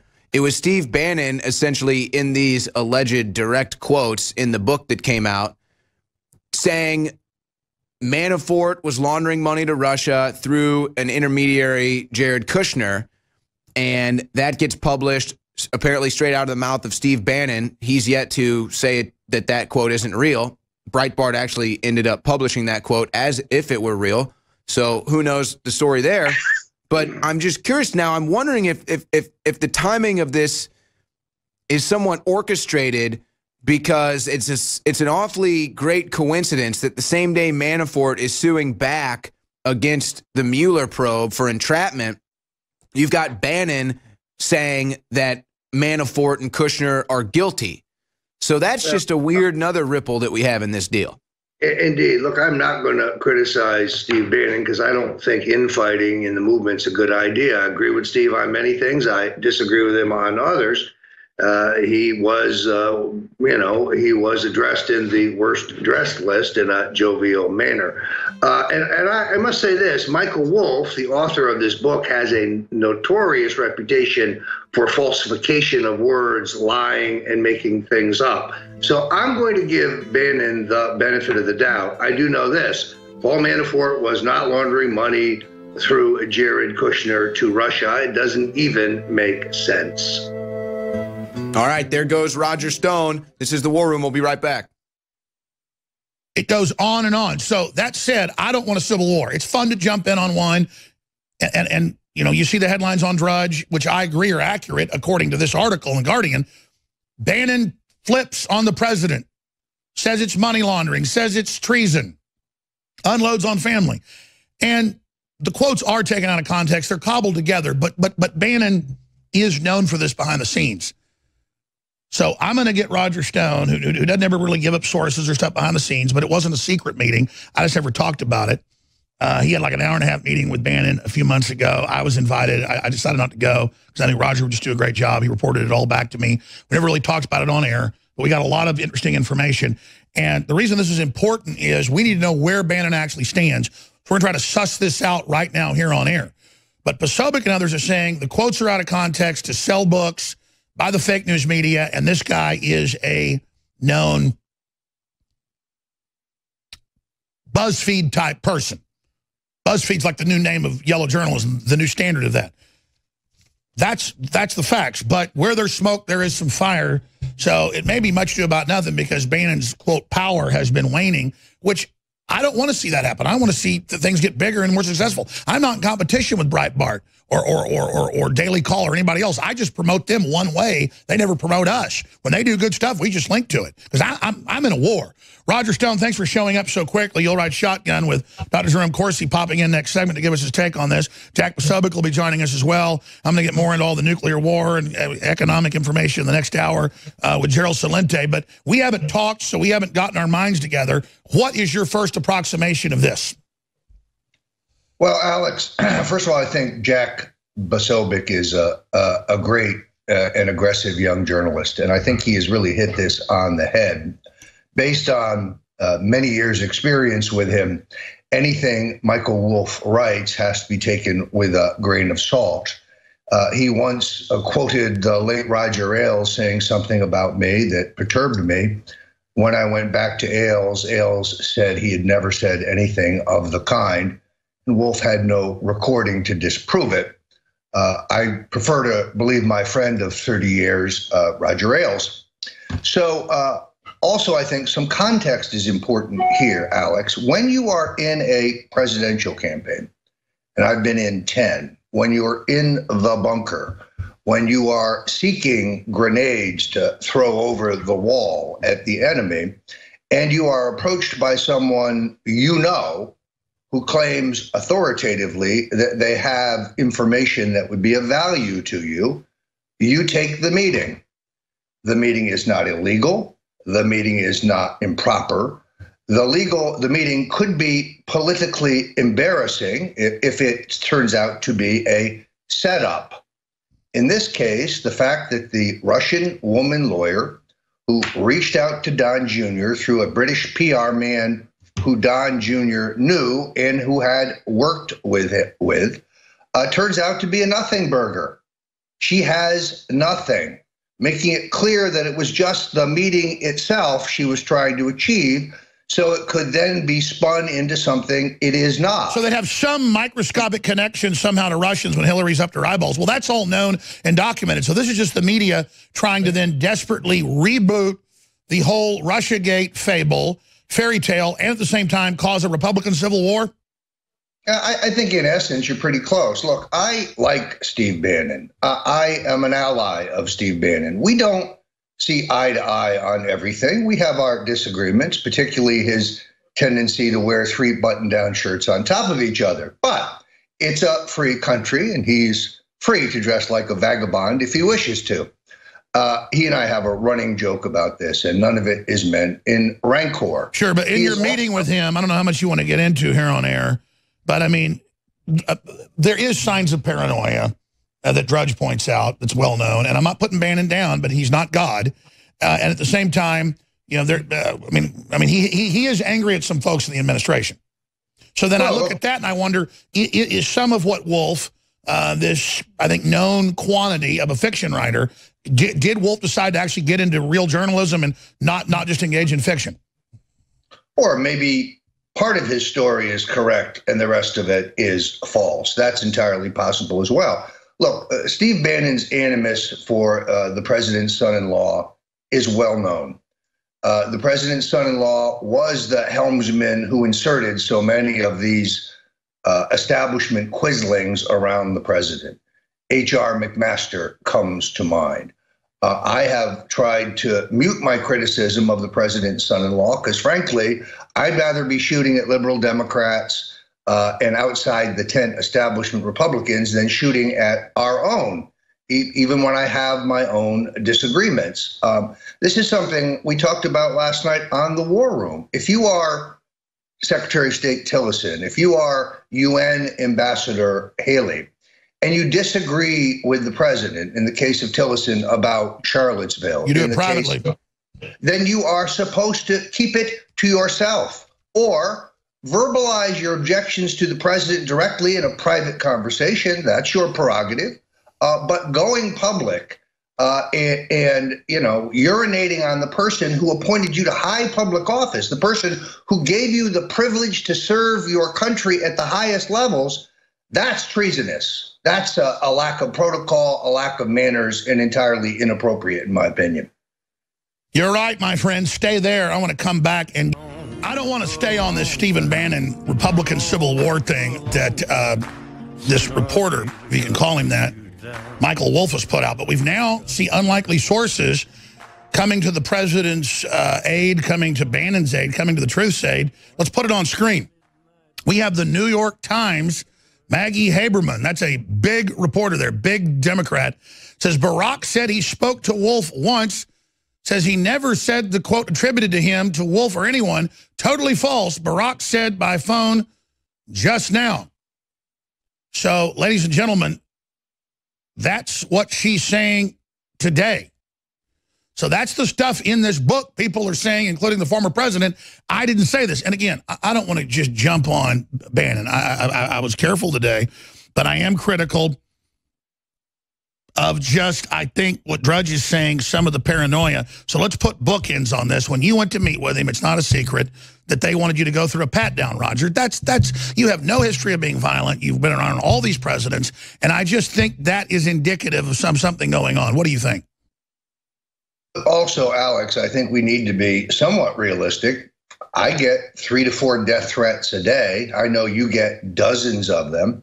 I now have to travel with security. I can't just go to the mall or go to an airport or go to a restaurant anymore. It's gratifying also. It's a 50-50 thing. Some people come up and tell me how much they love InfoWars, how much they love you, how much they love the War Room, how much we've done for America. They want a selfie. They want an autograph. It's heartening. The other half want to call you names, want to threaten to kill you, want to accuse you of being a traitor. No, I understand you don't want to sit here and get in a fight with Bannon, and neither do I. So it's possible that Bannon has had death threats, and that might warrant some additional security around him. Let's give him that. Steve Bannon is not a dumb guy. He's a smart guy. Frankly, I'm doubting this quote attributed to him. Sure, in the context of a campaign, you could have done this meeting differently. You could have done it outside Trump Tower. You could have done it with a dozen lawyers present, but none of it changes the fact that there's nothing improper or illegal about the meeting, that the woman lawyer produced nothing, zero, and nothing came out of it. Now, some libtard lawyers have tried to say, oh, it's a campaign finance violation. No, it isn't. File that one. Good luck on that. So this sure, is no need to defend the whole Russia thing, and I want to bring in Dr. Corsi here for you to ride shotgun the next couple segments before Gerald Celente joins us. But what does this do to Russiagate? Wheels coming off, Judicial Watch saying Hillary's committed crimes, so have these FBI people. I mean, that whole chorus. Is this a desperate reboot that I think is mainly made up against Bannon, to his credit? Where is this going, A? And then B, I've been looking, has Bannon responded to this book and this quote? Barack Obama is saying that the guy's misquoting him. So I think right there, we just say this is pure bull. I think it all rides on what Bannon says about the quotes, Roger. I think you've just put your finger on it, Alex. The air is out of the Russian collusion balloon. The Democrats have to be embarrassed because they've spent millions. They have huffed and they've puffed and they've turned up nothing. This is a naked attempt to reinsert Russian collusion back into the national narrative. Oh, even Steve Bannon says the one meeting they've identified that's interesting is treasonous. A, we don't know that he really said that, and B, Mr. Bannon's not an attorney. And if he did say it, I disagree with his interpretation of the meeting. It's a nothing burger. No, I understand that. And by the way, I've got to correct myself here because the lights are bright. They're putting all these tweets up. She had one about Obama, and then it flipped back. It was Tom Barrack. Barrack, because they had another one about Obama, the billionaire Barrack, saying he didn't say those things. The point is they're talking to people that are quoted in this book, and they're saying that it's not true. So, I mean, I think right there, then, we just need to hear from Bannon, don't we? Well, here you have Tom Barrack, one of the president's closest personal friends, denies the quotes attributed to him, reported by Maggie Haberman, for my money, one of the best and most honest reporters out there working at the New York Times. Solid evidence of pattern that Wolf constantly attributes things to people they didn't say. I'm trying to find my letter from Roger Ailes because I went through one of these on my own with Mr. Wolf. You can find Michael Wolf's books in the fiction section at Barnes & Noble. Well, let's bring Dr. Corsi in because I want to get both your takes on this. We knew Trump was going after the pedophile rings, even during the campaign, behind the scenes. Now there's record arrests. Now he signed these orders to go after their money. Now he has this big international day, against trafficking of men, women, and children. I mean, he's definitely on the offense with this executive order. And some people go, wait, Alex, you're backing martial law. It's not martial law against U.S. citizens. It's corporations. It's multinational groups that are operating inside the U.S., and I believe constitutionally that is in the purview of the president. You're big on international law and banking, have a degree from Harvard in it. What do you make of this, Dr. Corsi? Well, I think it's very important. I think it's a key step. Right now, President Trump has got the authority to go after the assets of these pedophile rings and to do it internationally. And those that were identified, some 13 of them by the Treasury, all have very tight, close relationships with the Clinton Foundation and the Clinton Global Initiative. I think it's a direct attempt to begin an offensive. And I've been saying, I think 2018 is going to be the year of the counteroffensive, and this is the beginning. Wow, and of course, you've been pointing out the executive order. You've been pointing out what he would do next, and then he's now doing that, making it public, saying that's what he's doing. So the media, the pedophile supporting media, the left media, when they're not publishing child sex manuals, are trying to say that there's no one's going after pedophiles. There are no pedophiles. Well, in fact, I'm also writing about Julian Assange because I think that it's in the works for Julian Assange to get a pardon. Not that he's committed any crime. He's not been accused of any crime in the United States. But I'm going to point out, I'll write it up this afternoon, that Julian Assange and WikiLeaks have just been dropping a series of tweets about how Hillary Clinton squashed a pedophilia investigation that was very seriously going on in the Department of State when she was at the Department of State. So, I mean, I'm beginning to see that Julian Assange is also on the same themes that President Trump is on, and reinforcing President Trump by these tweets that appeared over the last 2 days with Julian Assange saying, Hillary quashed this investigation of pedophilia that was evidently rampant throughout the State Department. And he's releasing more of her emails to the New York Times showing the collusion there. This is astounding. We're going to come right back with both of you. But briefly, let me ask Roger Stone, when we talk about 2018 being the year of the offensive, that's how Trump does it, right? It's the salvage, then it's the attack the next year. Do you agree with that analysis? I really do. Look, if we did not have the written executive order, which is quite detailed, quite well cobbled together, right now the left would be claiming this whole thing is a conspiracy theory and that there is no effort to roll up the corporate criminals and the pedophiles and others. Somebody wrote that executive order. Somebody wrote it very, very skillfully. It confirms everything Dr. Corsi has been predicting based on his contacts with his own sources.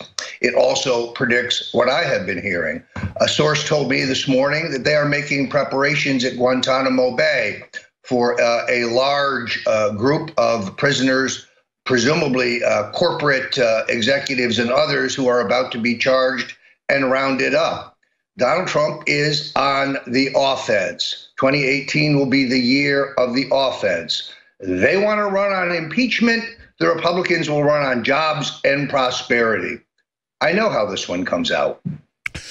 It's really wild. When we come back, I'm going to give you some more intel. I've got state police, Green Berets, Delta Force, Army Rangers, CIA, German intelligence, British intelligence, all of it. saying it's absolutely going on 100%, and I've known this for 8 months. So it is just an incredible time to be alive, ladies and gentlemen. So get ready. The war's on. They want to fight. They better believe they've got one. We'll be back to break more of this down for a little bit longer with our guest, and then we're going to have Gerald Celente give us his preview of the economy, North Korea, and so much more. But listen, in this fight, we need financial support, and we make it easy. You get great products that have changed so many people's lives, whether they be Patriot Apparel to meet like-minded people and promote freedom, T-shirts, hoodies, jackets, you name it, or whether it's the water filtration, air filtration, the very best systems. Free shipping store-wide has got to end in the next few days. I'm going to run it through the weekend, and then it's going to end. Store-wide, 50% off all of our best-selling items. Some of them are 67% off, but the colloidal silver is selling out. Myco ZX, we had to take the special off because it's about to sell out. Cellforce is amazing with the Bio PQQ and the CoQ10 and all the rest of it. We've got the great probiotics, Secret 12, 50 to 67% off, and your purchases fund the operation. Super Blue toothpaste, fluoride-free, with emboldened and empowered and fortified with colloidal silver and iodine. It's about to end. Infowarsstore.com or 888-253-3139.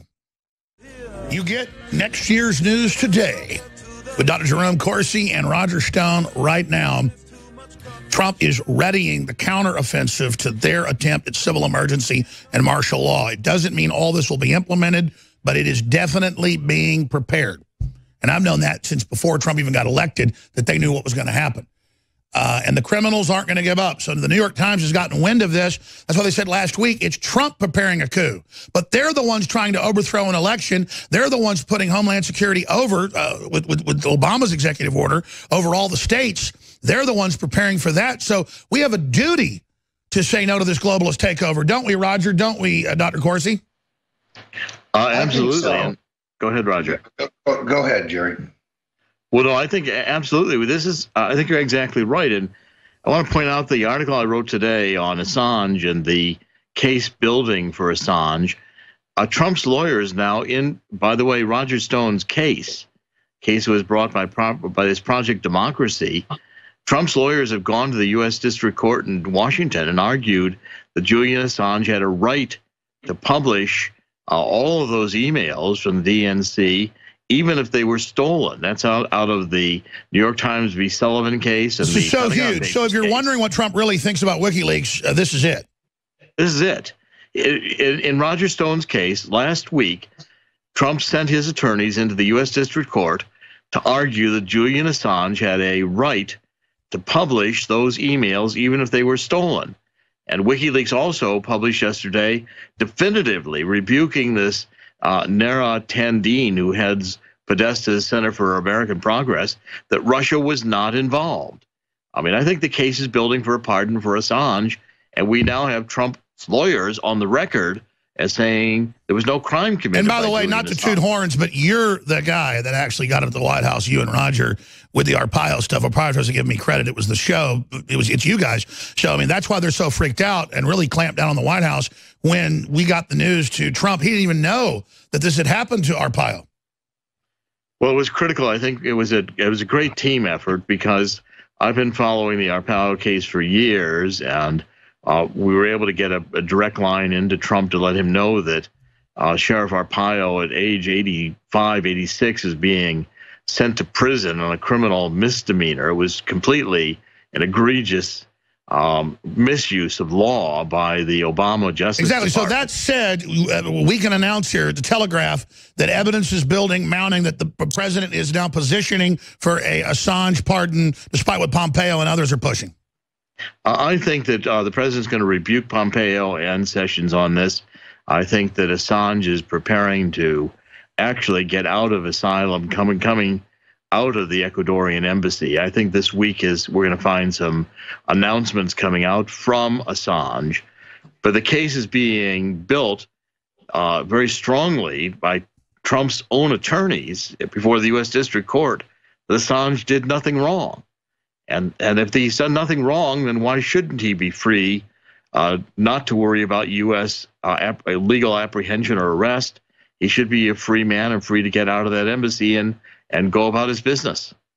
Wow, that is just incredible. Roger Stone? Yeah, it's very hard to understand the dichotomy of thought regarding Julian Assange inside the Trump administration. Donald Trump, during the campaign, praised him and said that he loved WikiLeaks.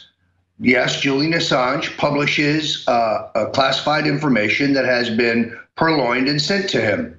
So does the New York Times. So does the Washington Post. So does the Associated Press. That's what journalists do. Why Pompeo and Tillerson and Sessions believe he's a criminal, they've never been able to verbalize. What law is it he has broken? Now the president's own lawyers are in federal court in the Roger Stone case, where I'm being sued over non-existent Russian hacking and bolstering our argument. So I'm hopeful that the president will do as Jerry says. Hold on. We've got a great guest coming on for the full hour, but I'm sure he'll be happy to hold 5 minutes. This is so big, and I saw this in the news. I want to come back and talk about this more because you're right in the middle of it. Ladies and gentlemen, Gerald Celente is coming up here in just a few minutes. We've got Roger Stone and Dr. Jerome Corsi on, and these guys are so in the news that I'd read this last night and this morning and hadn't even brought it up when they were on.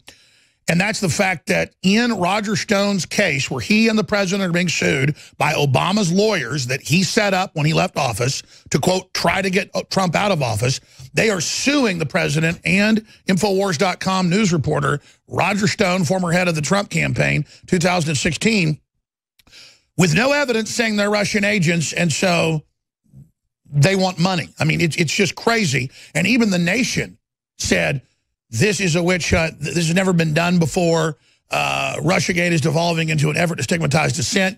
You scroll down, it shows Roger Stone right there, just putting his hand on his head, how ridiculous this is. Even CNN said this weekend that Trump is right about the FBI and this being a witch hunt. So they're hedging their bets right now as this thing burns down.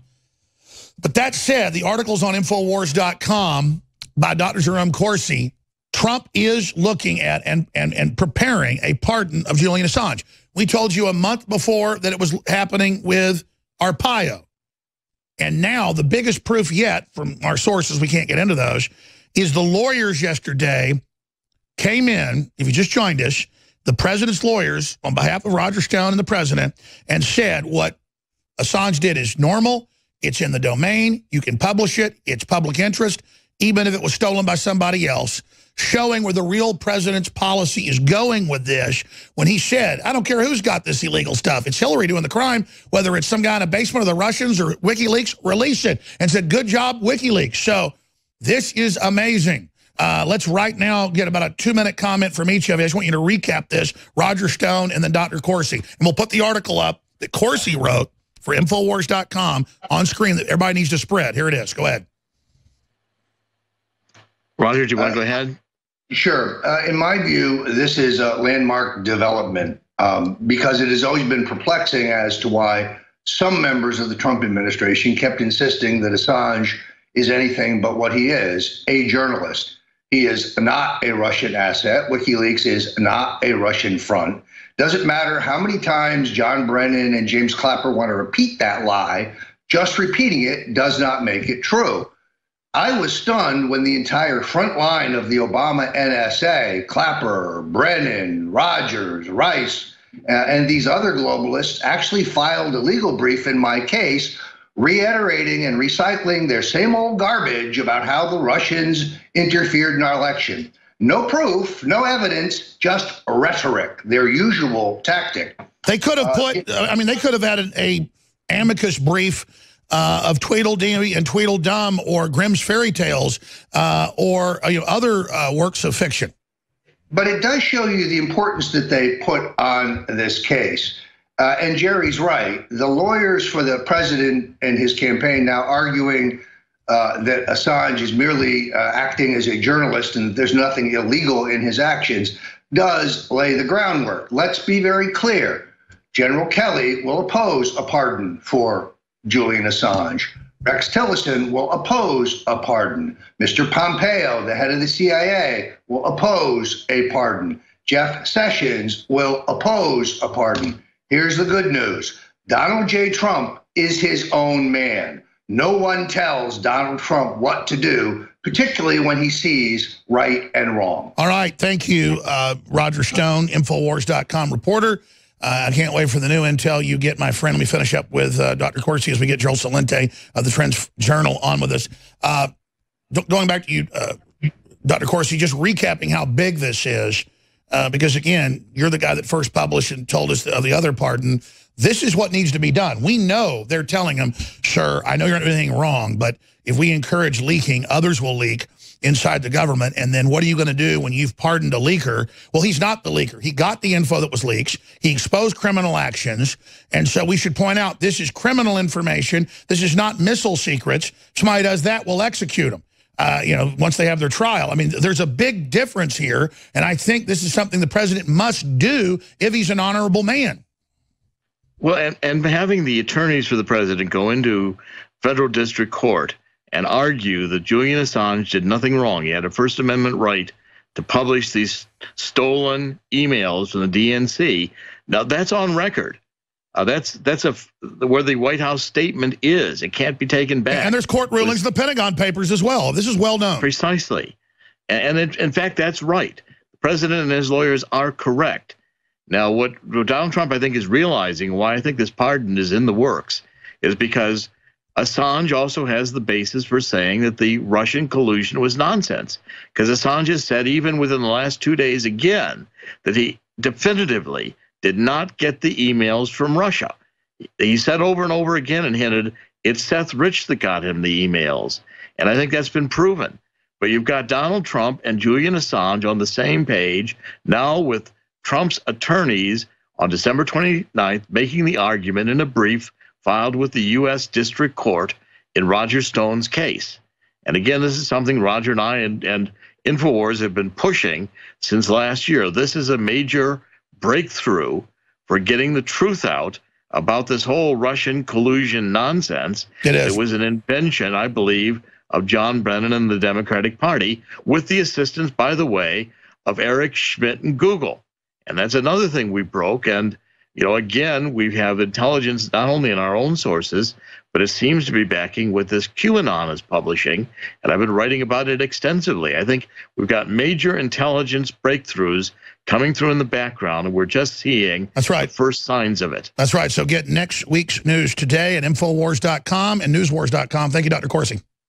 Thank you very much, Alex. All right, let's shift gears now.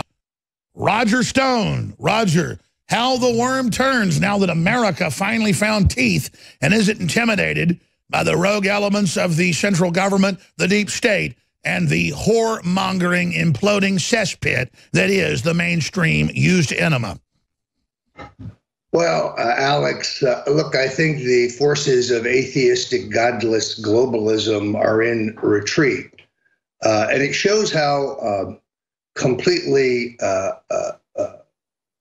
instant and potentially extraordinary our political environment is. In politics, a day is a lifetime.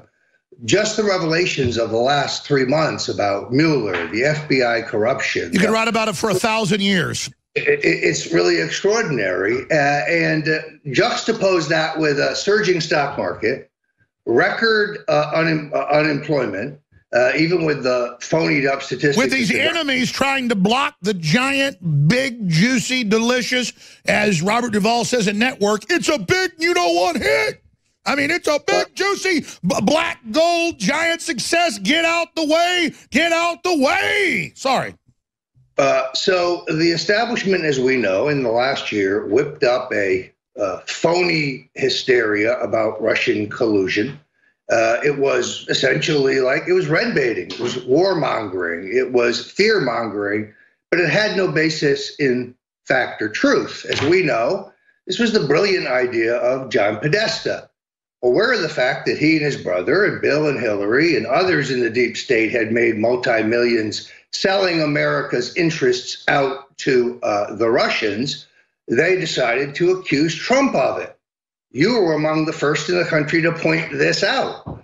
And it was brilliant. Their handmaidens, their pearl clutchers in the mainstream media seized that fake narrative. Let's remember, John Podesta actually publicly called for the Electoral College before they met to seat the president, essentially, to be briefed on quote-unquote Russian collusion. There was none then. It would have been a very short briefing. It was a bluff. And there could be none today. There's no case today. So what you have here is a phony, whipped-up hysteria. Sure, and our audience knows that. I mean, my God, they just say in Congress, I am a Russian agent. It's ridiculous. Well, but here is the larger point. The entire politics changed when the president issued the executive order, which is a blueprint for the roll-up of the traitors and the crooks and the Wall Street scamsters. And the potbelly pedophiles. And the child traffickers and the pedophiles. And the deep staters who have made mega millions. If you want to see the smaller version of this, the test case, I believe it is Saudi Arabia. If the deep state thought exactly, that was the successful beta test. But here's the problem. Keith Olbermann said we're all Russian scum. He said we're at war with Russian scum. But they've about lost. to be handed over to scum who are beholden to scum, Russian scum. But again, Roger, these are the globalists that hate America telling us we're Russian scum. Sorry, go ahead. I'm sorry. I just, how does a man do Twitter when he's most likely in a straitjacket? I mean, Keith Olbermann is the ultimate tinfoil hat, crazy left-wing conspiracist. He never wants to argue about facts. He just likes to call names. That's why I believe he's probably unemployable by any real network. In any event, let's not boost his name ID any further. They lost that fight, Alex. We're on to a whole new thing. You see, they thought that the president may not have been on to them and their entire network. They have done everything humanly possible to cozy up to him, but not embrace his policies, but attempt to dilute his policies. Sure, get close enough to stab him in the back. Exactly. The president, who has never governed before and doesn't really, in many cases, know and is not told by his handlers the pedigree of some of the people he's lunching with, that he's meeting with. You will recall, Alex, that was a time, very early on when he had lunch with a well-known attorney who turned out to be the chairman of the Council on Foreign Relations. And I asked him why he did that. Richard N. Haas. He says, yeah, I know Dick from he used to hang around trying to pick up models and stuff. He's the head of what? You see, in other words, they try to burrow their way in. Haas was rumored to be headed to the State Department, and that did not happen. Hey, you don't have to tell me about infiltration. I've got a small operation, and we've been infiltrated at least 5 times. So I know about it. Believe me, I can't imagine how the president does it. That's why sitting back watching the president, I'm just in awe. Even though he's not done some things he said he would, he's just overperforming everything else. And I'm just like, thank Jesus. We'll be back.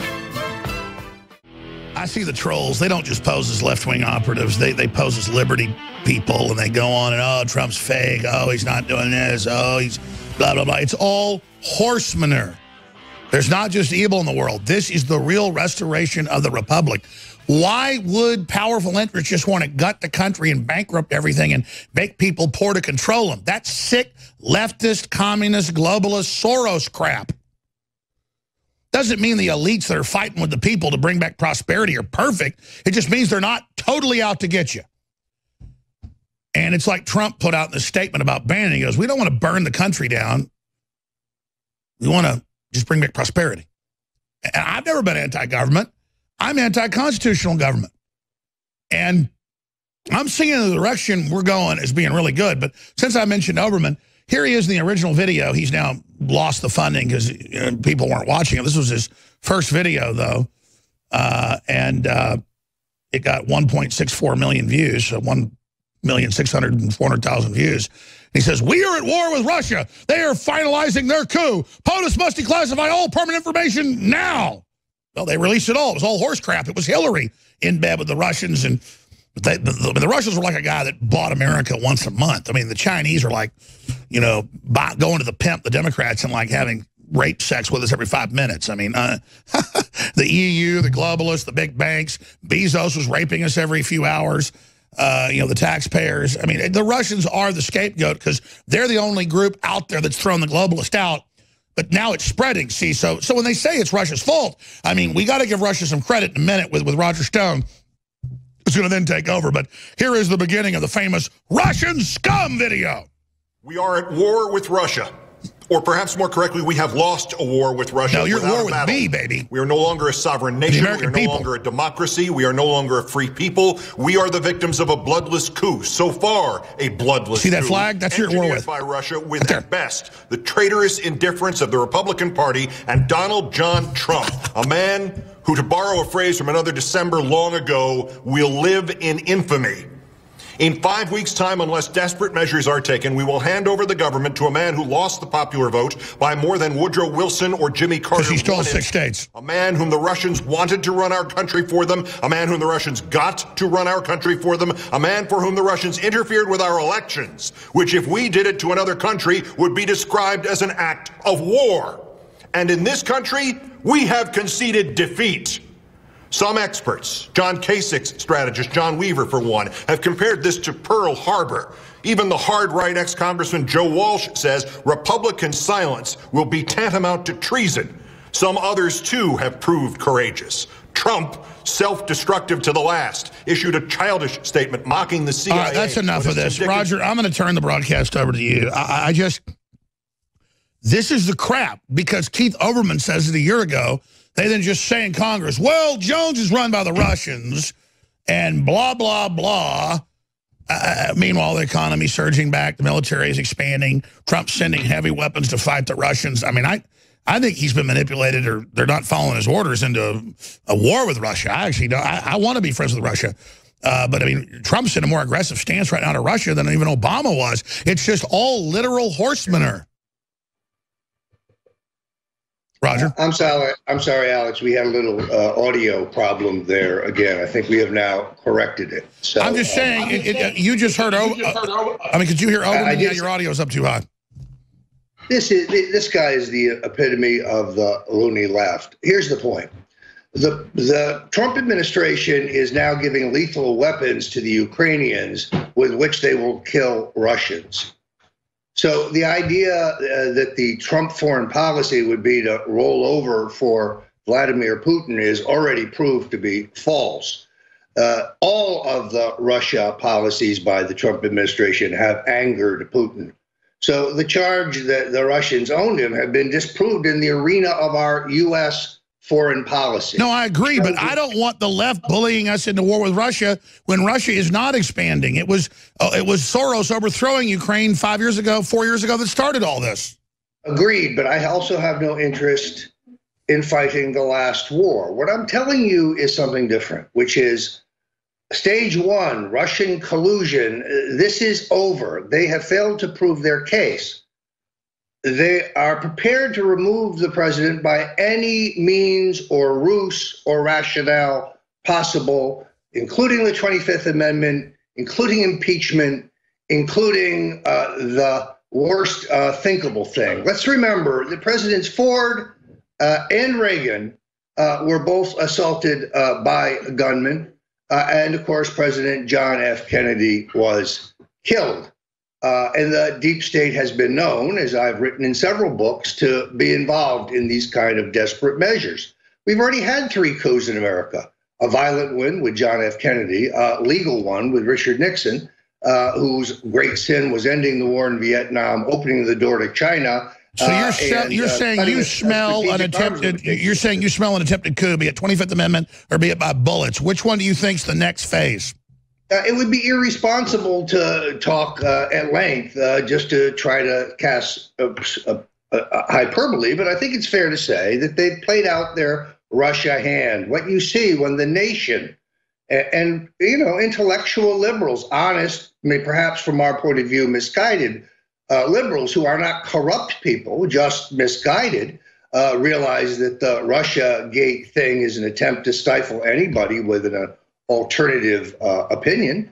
I mean, I don't get to go to Fox or CNN very often because I will argue with their BS Russian collusion nonsense, and that's the last thing they want. But it's a battle they have lost. The establishment was hoping that Donald Trump would continue to sit back and passively wait for them to try their next ruse to take him out.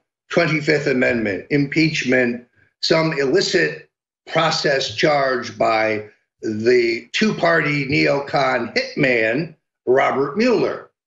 Mueller, of course, gave the first legal job he ever had to Rod Rosenstein, the current de facto attorney general, and the two of them have a lethal path mapped out for this president.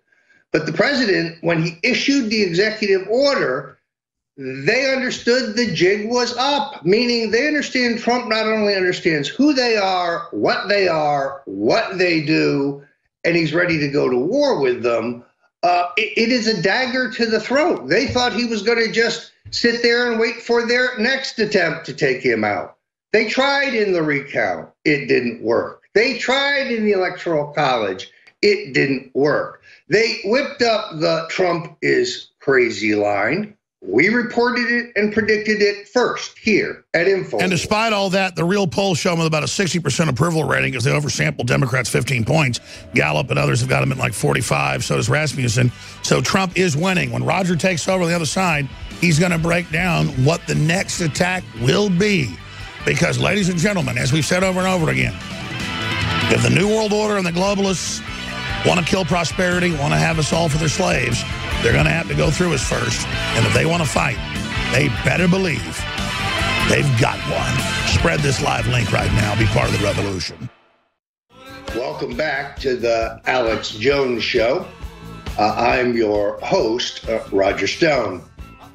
First of all, I want to thank many of the Info Warriors and the freedom-based audience for the nice reviews and comments, compliments about my 2017 International Best and Worst Dressed list.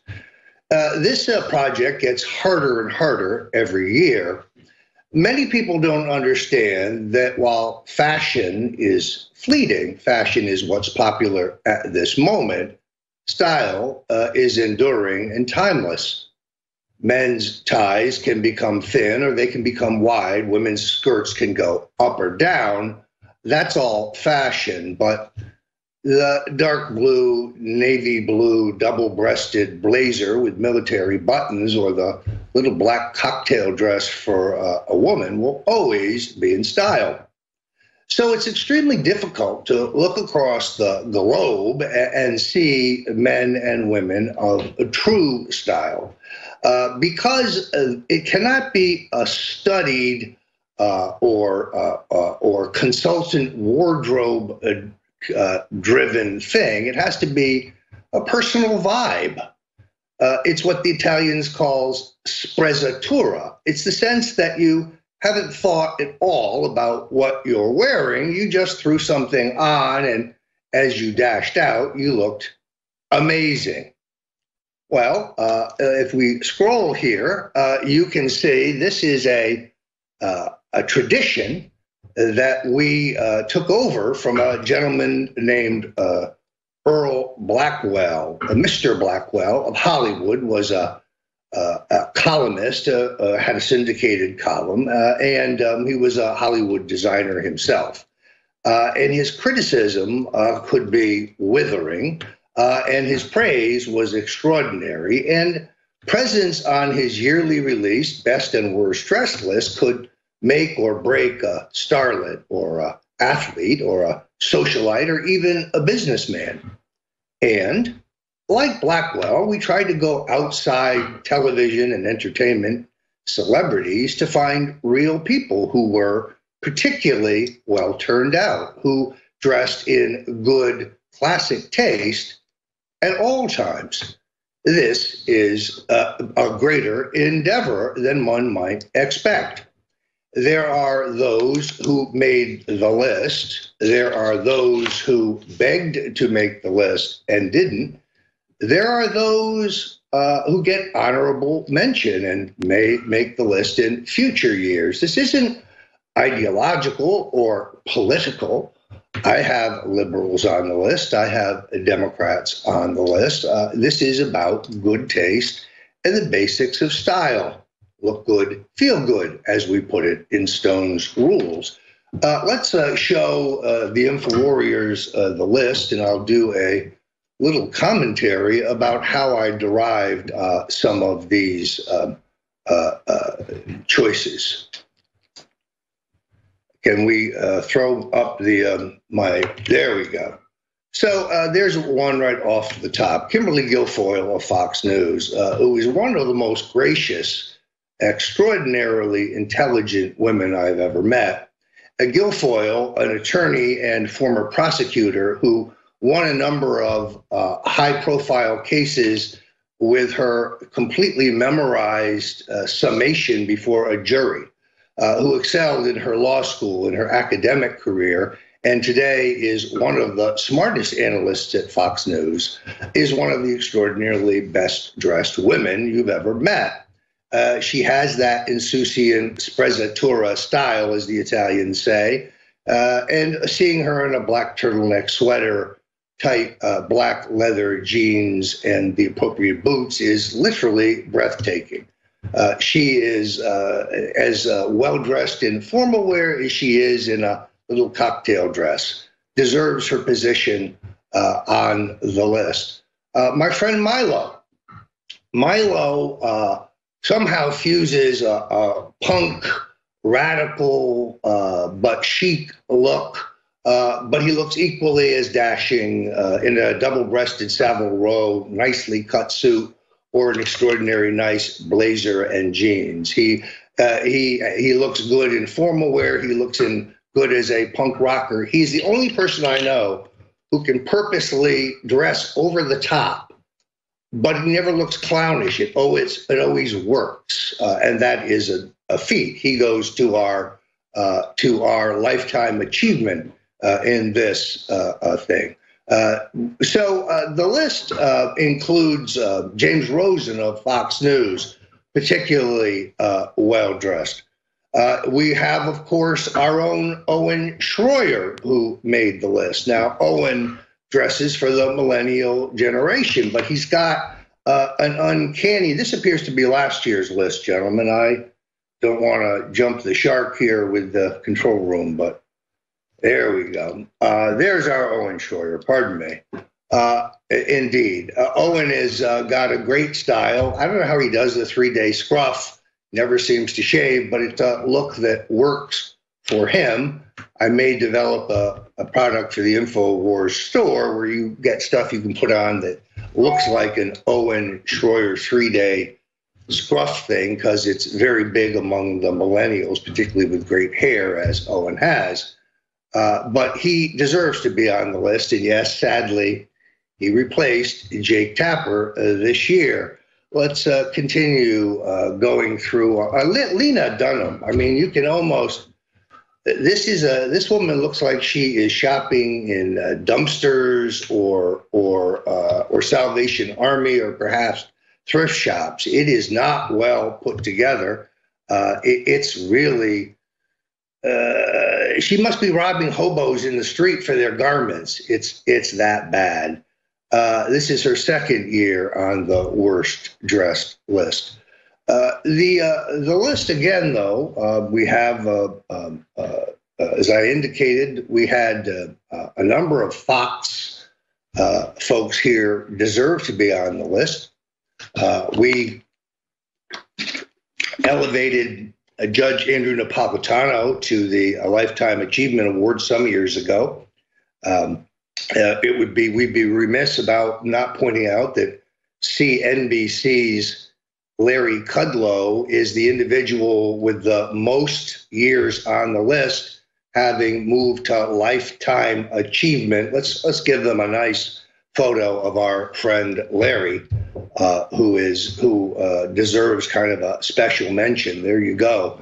Josh Mankiewicz of NBC. Shannon Sharp, I don't agree with his politics, but I do like the cutting edge of his clothes. He cuts a great swath, as they say.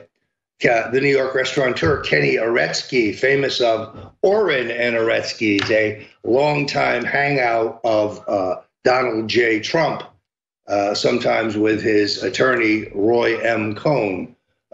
He is in the pantheon of the greats. So we had a lot of fun with the list. Now, let's go back to the top here, if we may, because we have some earlier discussion of the origins. In any event, this is among the favorite things I do at the end of each year. I had a terrific swing through Austin as the list was coming together. My arm still hurts from Owen, ringing it. In any event, you are on the Alex Jones Show. Good time to remind you that the expansion, this broadcast, the War Room every day, is only possible if you support the InfoWars store and the InfoWar. We don't have any fat cats writing big checks for us. We have to count on you. So please, the time is now. We are on the march. Help us put this one away. The globalist scum are in retreat. Let's seal the deal. Please come patronize us today. Ladies and gentlemen, Owen Schroyer here for Infowars.com and the Alex Jones Show, and we've got breaking news right now. I just ran into the studio to break this here on the Alex Jones Show, and then I'm going to pitch it to Roger Stone and get ready for the War Room, where you can join Roger and myself at 3 o'clock Central at Infowars.com/show. Fire at Bill and Hillary Clinton's Chappaqua, New York house. You heard me correctly. Fire reported at the Clintons' house in Chappaqua. That is a confirmed fire. You had crews on the scene. Apparently, the flame and the blaze have been extinguished now. It was on the second floor of the main compound in the multi-home compound they have there in Chappaqua. Fire at the Clintons' house. So with all of this being exposed, the deep state, Hillary Clinton's Uranium One scandal, all the scandals inside of the Clinton campaign, the rigging of the DNC, them trying to rig the Maine presidential election, were they perhaps trying to get rid of some evidence and maybe set off an alarm that alerted the fire department? I don't know, Roger. A lot of intrigue around this story. Fire reported, fire confirmed, multiple crews on the scene at Bill and Hillary's Clinton's Chappaqua house. Roger, we're going to have more of this on the War Room. I pitch it to you. Thank you very much. I think it's important to note that the very first race for political office that I really managed included Chappaqua in the district, where I helped a patriot named Jack Hicks Beach take out a liberal Republican in the primary who was our county legislator, a fellow named Bradley Bowl. So I have a long time familiarity with the political infrastructure and the community leaders in the Chappaqua area. I saw this report. I did not take it to air because I had received a text message I now believe to be a hoax, telling me that I should confirm with the Newcastle police because claims of a fire in the Clinton home are fake news. Being sent to you, being put out to set you up. We have confirmed that the Newcastle police have confirmed that this is a real story. So I'm delighted that you broke it. When you burn, hard drives in your bedroom, it probably puts out a toxic smoke. But the Clintons, as we know, are epic criminals. My book, The Clintons' War on Women, is a veritable blueprint of their mass corruption. They're selling out America's interest to the Chinese for campaign contributions, to the Russians. Their epic greed for money that has made both Bill and Hillary individually now worth just south of $500 million. Their greedy, nasty, entitled daughter being paid $6 million a year by the Clinton Foundation, whose lavish multi-million-dollar wedding paid for by the Clinton Foundation, because she is a officer of the Clinton Foundation. She's, in my view, a co-conspirator in what is one of the greatest scams in American history. The Clinton Foundation is not a charity. It's a slush fund for grifters. And in this case, it has been the vehicle for the facilitation of multi-million-dollar bribes and buying American foreign policy for big shekels. It's an epic story of criminality. Bill's sexual assaults on women. The mainstream media tried to tell us, oh no, it's those are Bill's indiscretions. Those are his infidelities. That's not fair game. That's their private life. No, the issue, as brave women like Juanita Broaddrick proved, Kathleen Willey, Paula Jones, many of them proved by being strong and speaking the truth, Bill was a serial sexual assaulter and rapist. But more troubling, the woman running for president against him had been the chief cover-up officer, the facilitator of the effort to silence these women.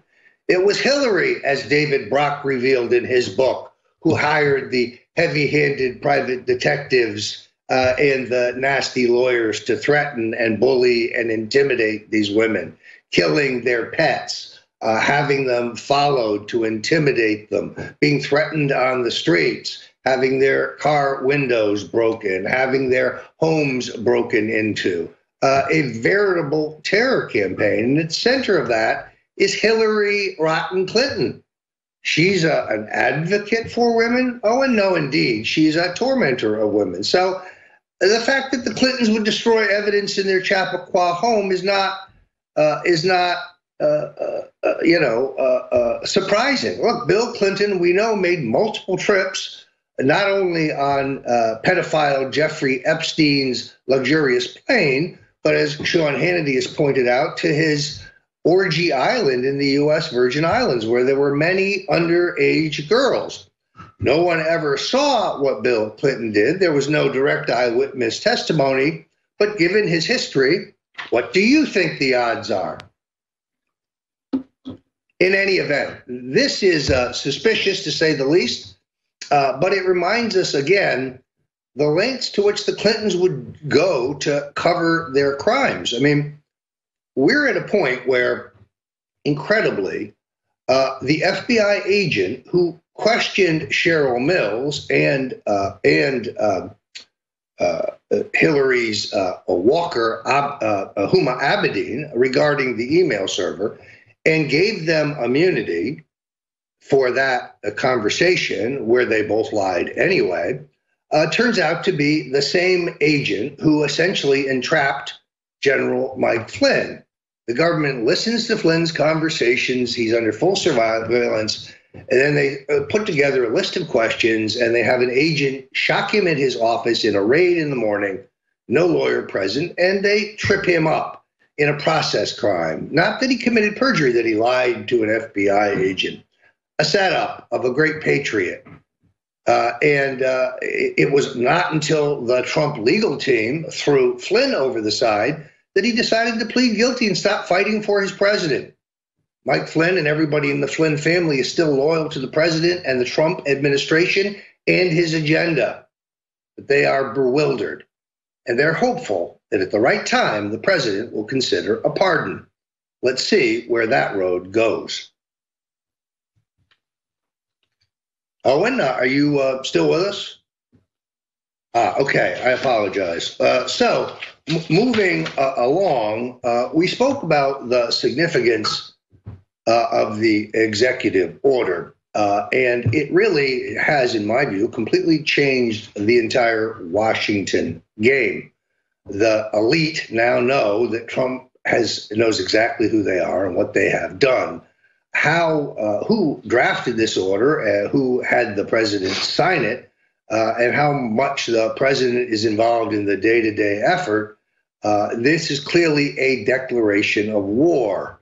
The ruling elite sees what's happened in Saudi Arabia, and they know that it can happen here. there's a record number of high corporate CEO sudden resignations, similar to what we saw at Google, as the forces of justice begin to focus on some of the likely criminality of what has transpired.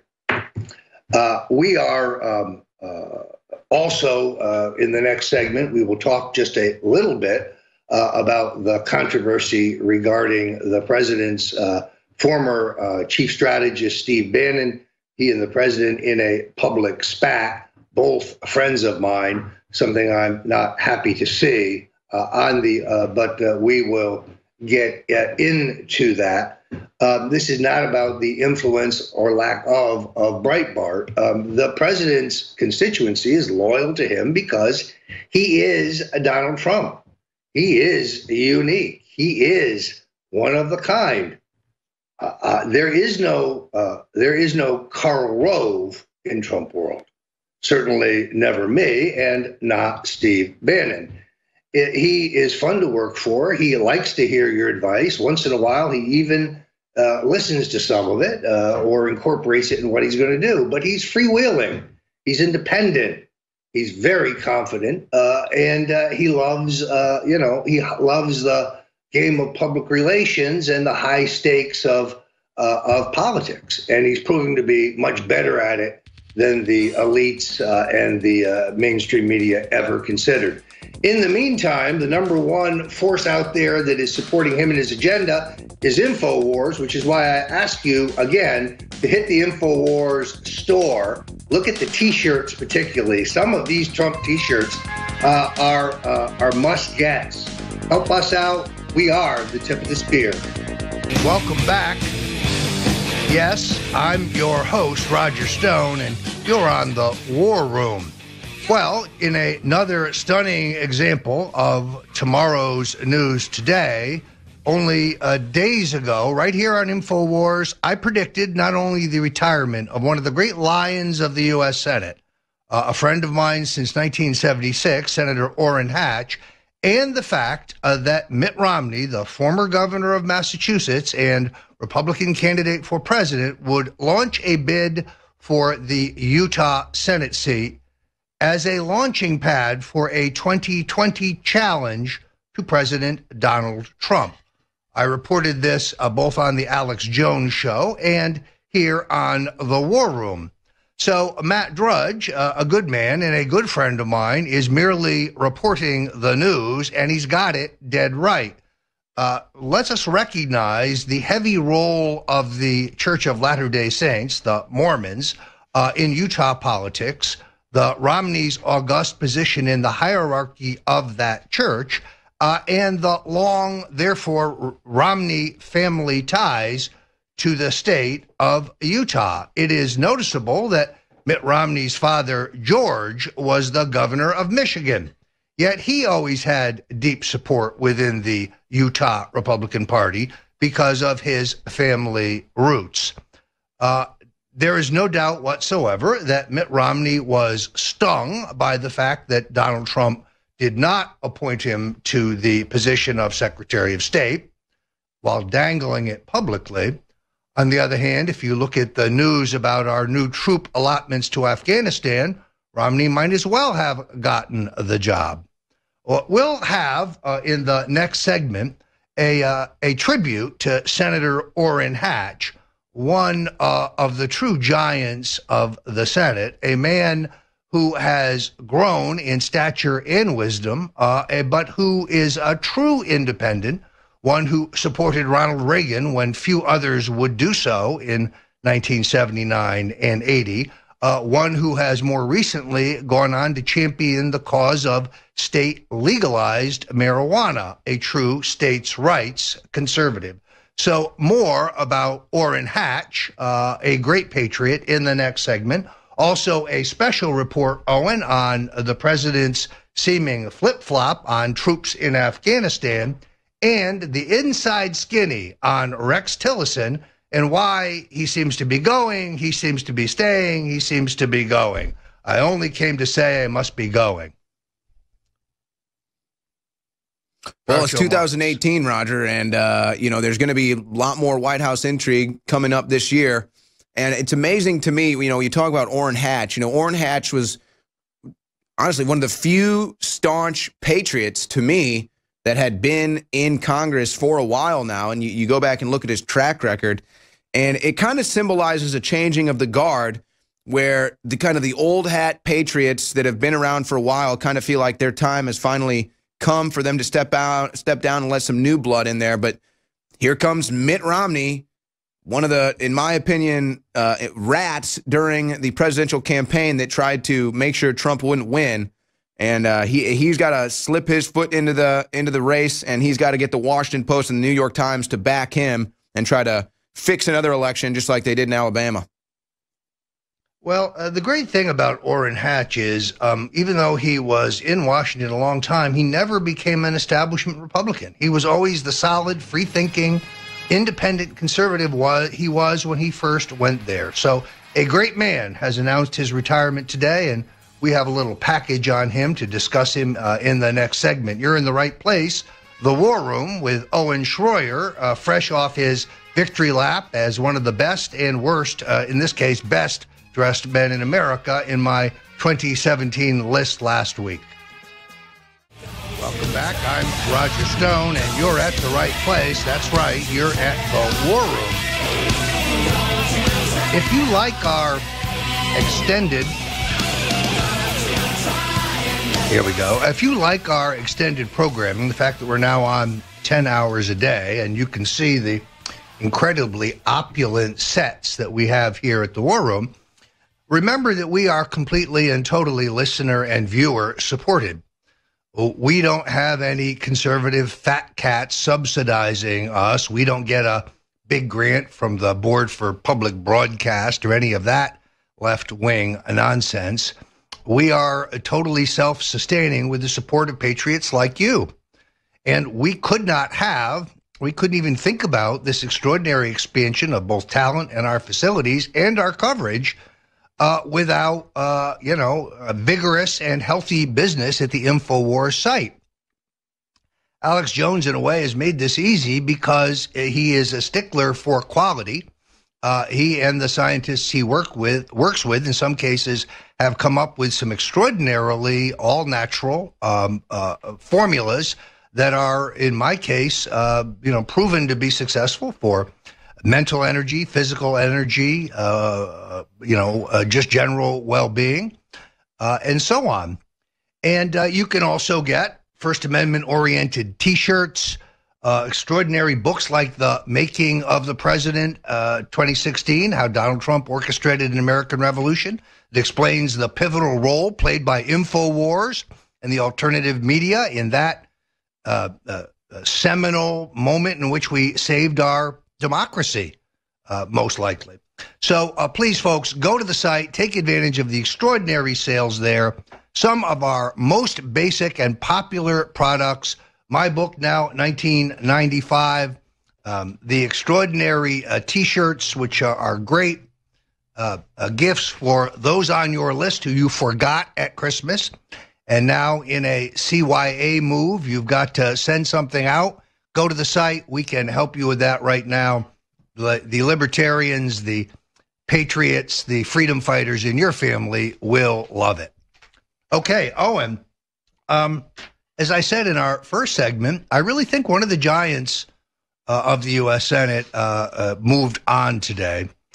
I met Orrin Hatch in 1975 when I was working as one of the founders and the treasurer of the National Conservative Political Action Committee.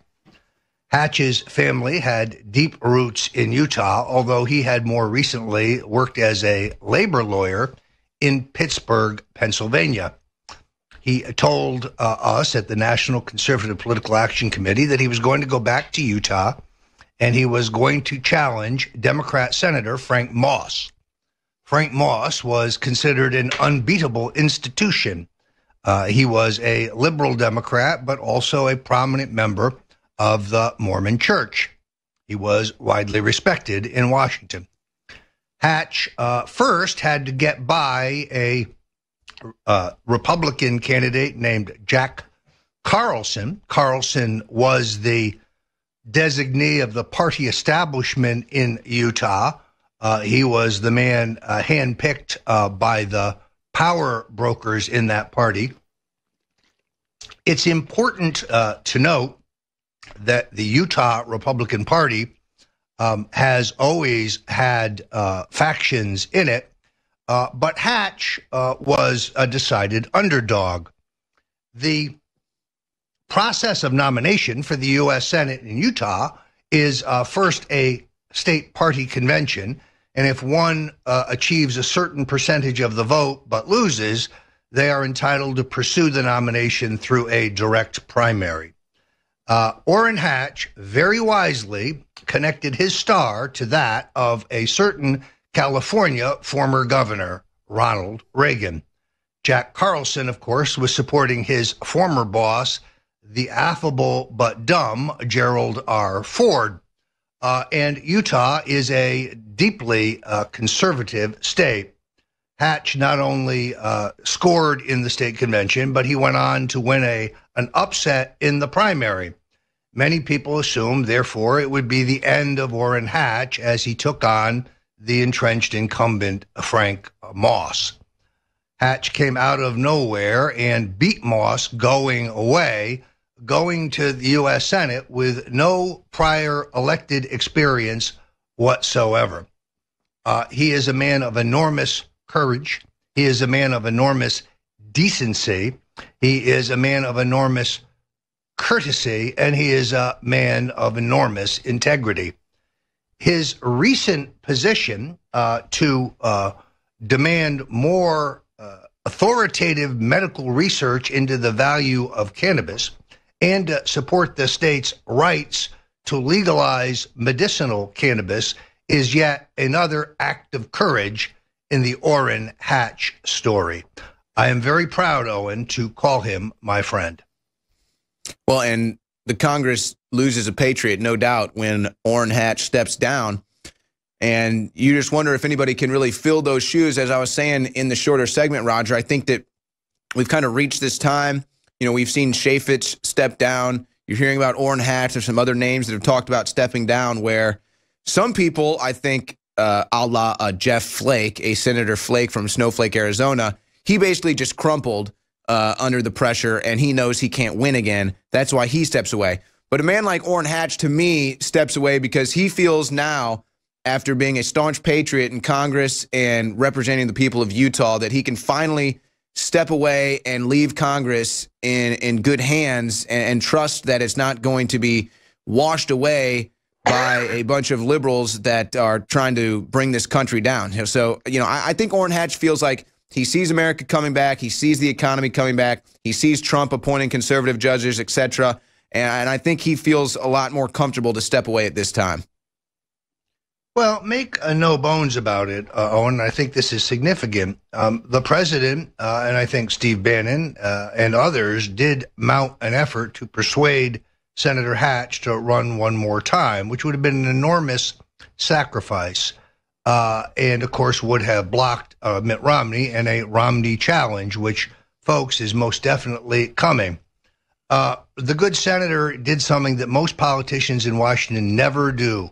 He is stepping away from power when he can do so voluntarily.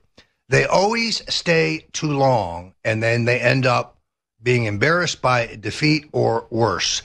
I think of my friend, Senator Arlen Specter, a giant of the Senate as well, but a man who, one must argue, stayed much too long. Orrin Hatch, Senator John Tower, the only two I know who have stepped away when they decided it was time. Orrin Hatch has done his service to his state and his country. He's done it with aplomb, and therefore we wish him the very best. But this was a decision that has enormous national political implications for the president and the future of the Republican Party.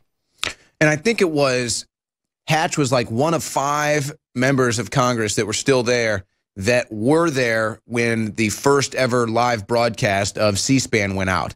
It was, I think it was June in the early 80s, is when that was, and Hatch was one of the very few that was there for that. But, you know, to go back about what you just said as we're about to go to break here, Roger, I fully expect Mitt Romney to try to win that seat, and who knows what type of campaign he'll try to run. I don't think he can trick anyone as to being a Trump supporter at this point, but maybe that's what he'll try. But Roger, I completely agree. When you aggregate news and you can see trends, you can already see what's going on. First, you know, the New York Times says Orrin Hatch retires, opening path for Mitt Romney. So it's not about Orrin Hatch, it's about Mitt Romney. And then the Washington Post, why likely Senator Mitt Romney could be a real headache for Trump. So the New York Times floats the idea out there, and then the Washington Post slams it home by saying he'd be a headache for Trump. This is how the deep state works. Go ahead, Roger. They weren't floating the idea. They saw me say it on InfoWars 2 weeks ago, and they found out I was accurate. Mitt Romney has been planning this for some time. Welcome back. You're on the War Room here at InfoWars with my colleague, the ever dapper Owen Schroyer, and yours truly, Roger Stone. Welcome to 2018 and the War Room.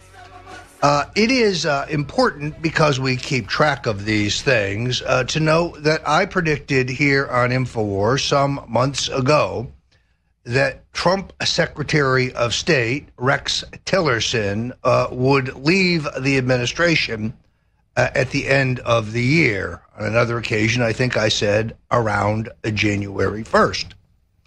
I was assured by no less than 3 truly senior members of the administration that it was only a matter of time and the orchestration of a graceful exit for Mr. Tillerson, so it would not appear that he was pushed out.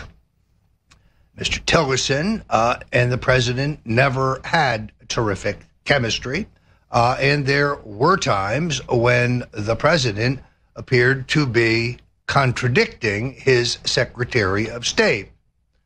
That is, of course, his prerogative. What is not a prerogative is the Secretary of State countermanding or disagreeing publicly with the president.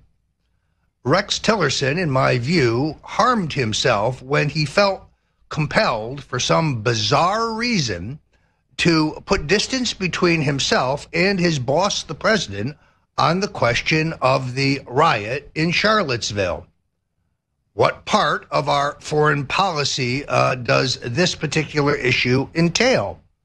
As I had said, in the case of Nikki Haley, the asp in the bosom that is in the UN, a globalist, a neocon, and a woman who viciously attacked Donald Trump in a paid broadcast by the House and Senate Republican establishments, both of them should understand that if, as a member of the cabinet, you cannot agree with the president or you disagree, the proper thing to do is be silent. Protocol dictates that you do not denounce your boss, the person who gave you the privilege of high public service, strictly at his or her sufferance in public. The trashing of Trump by Nikki Haley, saying that the bogus women who I believe have falsely and without foundation accused him of sexual harassment, her view that they should be listened to is outrageous. She's entitled to think that. She's just not entitled to say it, by and large. And Rex Tillerson weighing in on the Antifa fraud that was Charlottesville. Completely unnecessary. When President Richard Nixon was a president and conducting a very unpopular war in Vietnam, his Secretary of the Interior, Walter Hickel, a former governor of Alaska, ironically a future governor of Alaska, who came back and won that office as an independent many, many years after winning it the first time, disagreed publicly with Richard Nixon's views or his handling on the Vietnam War. He was fired summarily.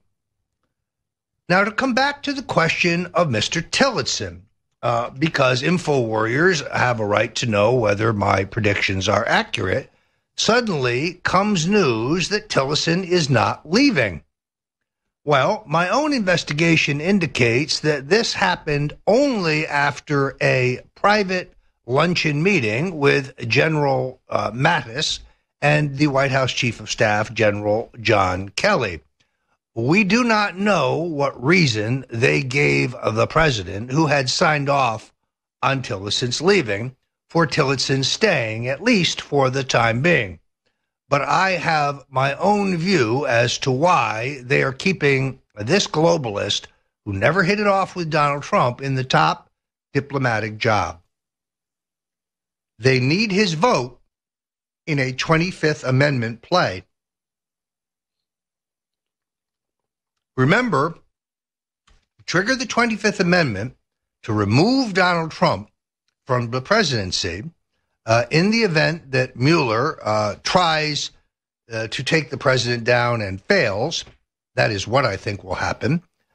Requires a majority vote of Trump's own cabinet and the support of the most ambitious Vice President, Mike Pence. Some people may say, oh, this is a conspiracy theory. The president just passed the greatest tax cut in American history. The economy's on the rebound. Surely they would not try something out so illicit, so outrageous, so obvious.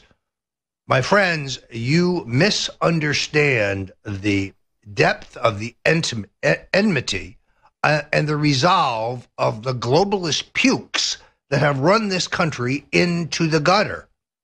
They are still insulted by the stunning come-from-behind victory of Donald Trump. When Jeb Bush turns to him in the debate and says, "You're not going to insult your way into the White House, Donald. That's not going to happen." Oh, really, Jeb? Really? So do not underestimate the intention and the duplicity of the two-party duopoly. Oh, and mark my words, we're going to be talking a lot more about the 25th Amendment in 2018. Well, they're going to have to do something. Especially with Trump's popularity rising, Roger, I think that this is something that they're starting to realize now. They thought with their fake news, their fake stories, their fake Russian investigation and all this stuff, that they could keep President Trump's popularity low, they could keep his support low, and then when they came to invoke a 25th Amendment or whatever it is they choose to try to impeach him and to remove him from office, they assumed that they would have the public support there. But now with the tax cuts, now with Americans realizing the Russian collusion investigation is fake, now with all the dirty tactics from the Democrats being exposed and how most of this, all of it really finds its roots in the Clinton campaign as far as the dossier and the Russian collusion and all that stuff. I think they're in a real predicament here, Roger, because they don't have the public support that they thought they would have when they try to remove the president. And so now they have to try to do something, I think, as soon as possible because they realize that Trump's approval ratings are probably just going to keep going up. Because they have done it in the past, look at the way they cheerled the Iraq war to success. They believe that a sustained attack on Trump, he's crazy, he's insane, he's nutty, he's mentally unbalanced, can turn the tide. They would have to create an atmosphere of hysteria to pull this off. Unthinkable? Perhaps, but not to them. Let's pick this up on the other side. The 25th Amendment play to take down Donald Trump. You'll get the inside right here at the War Room. Welcome back. You are at Freedom Command Central. It's the War Room here at InfoWars. In the last segment, we talked about the outside influence of some of the president's globalist appointees.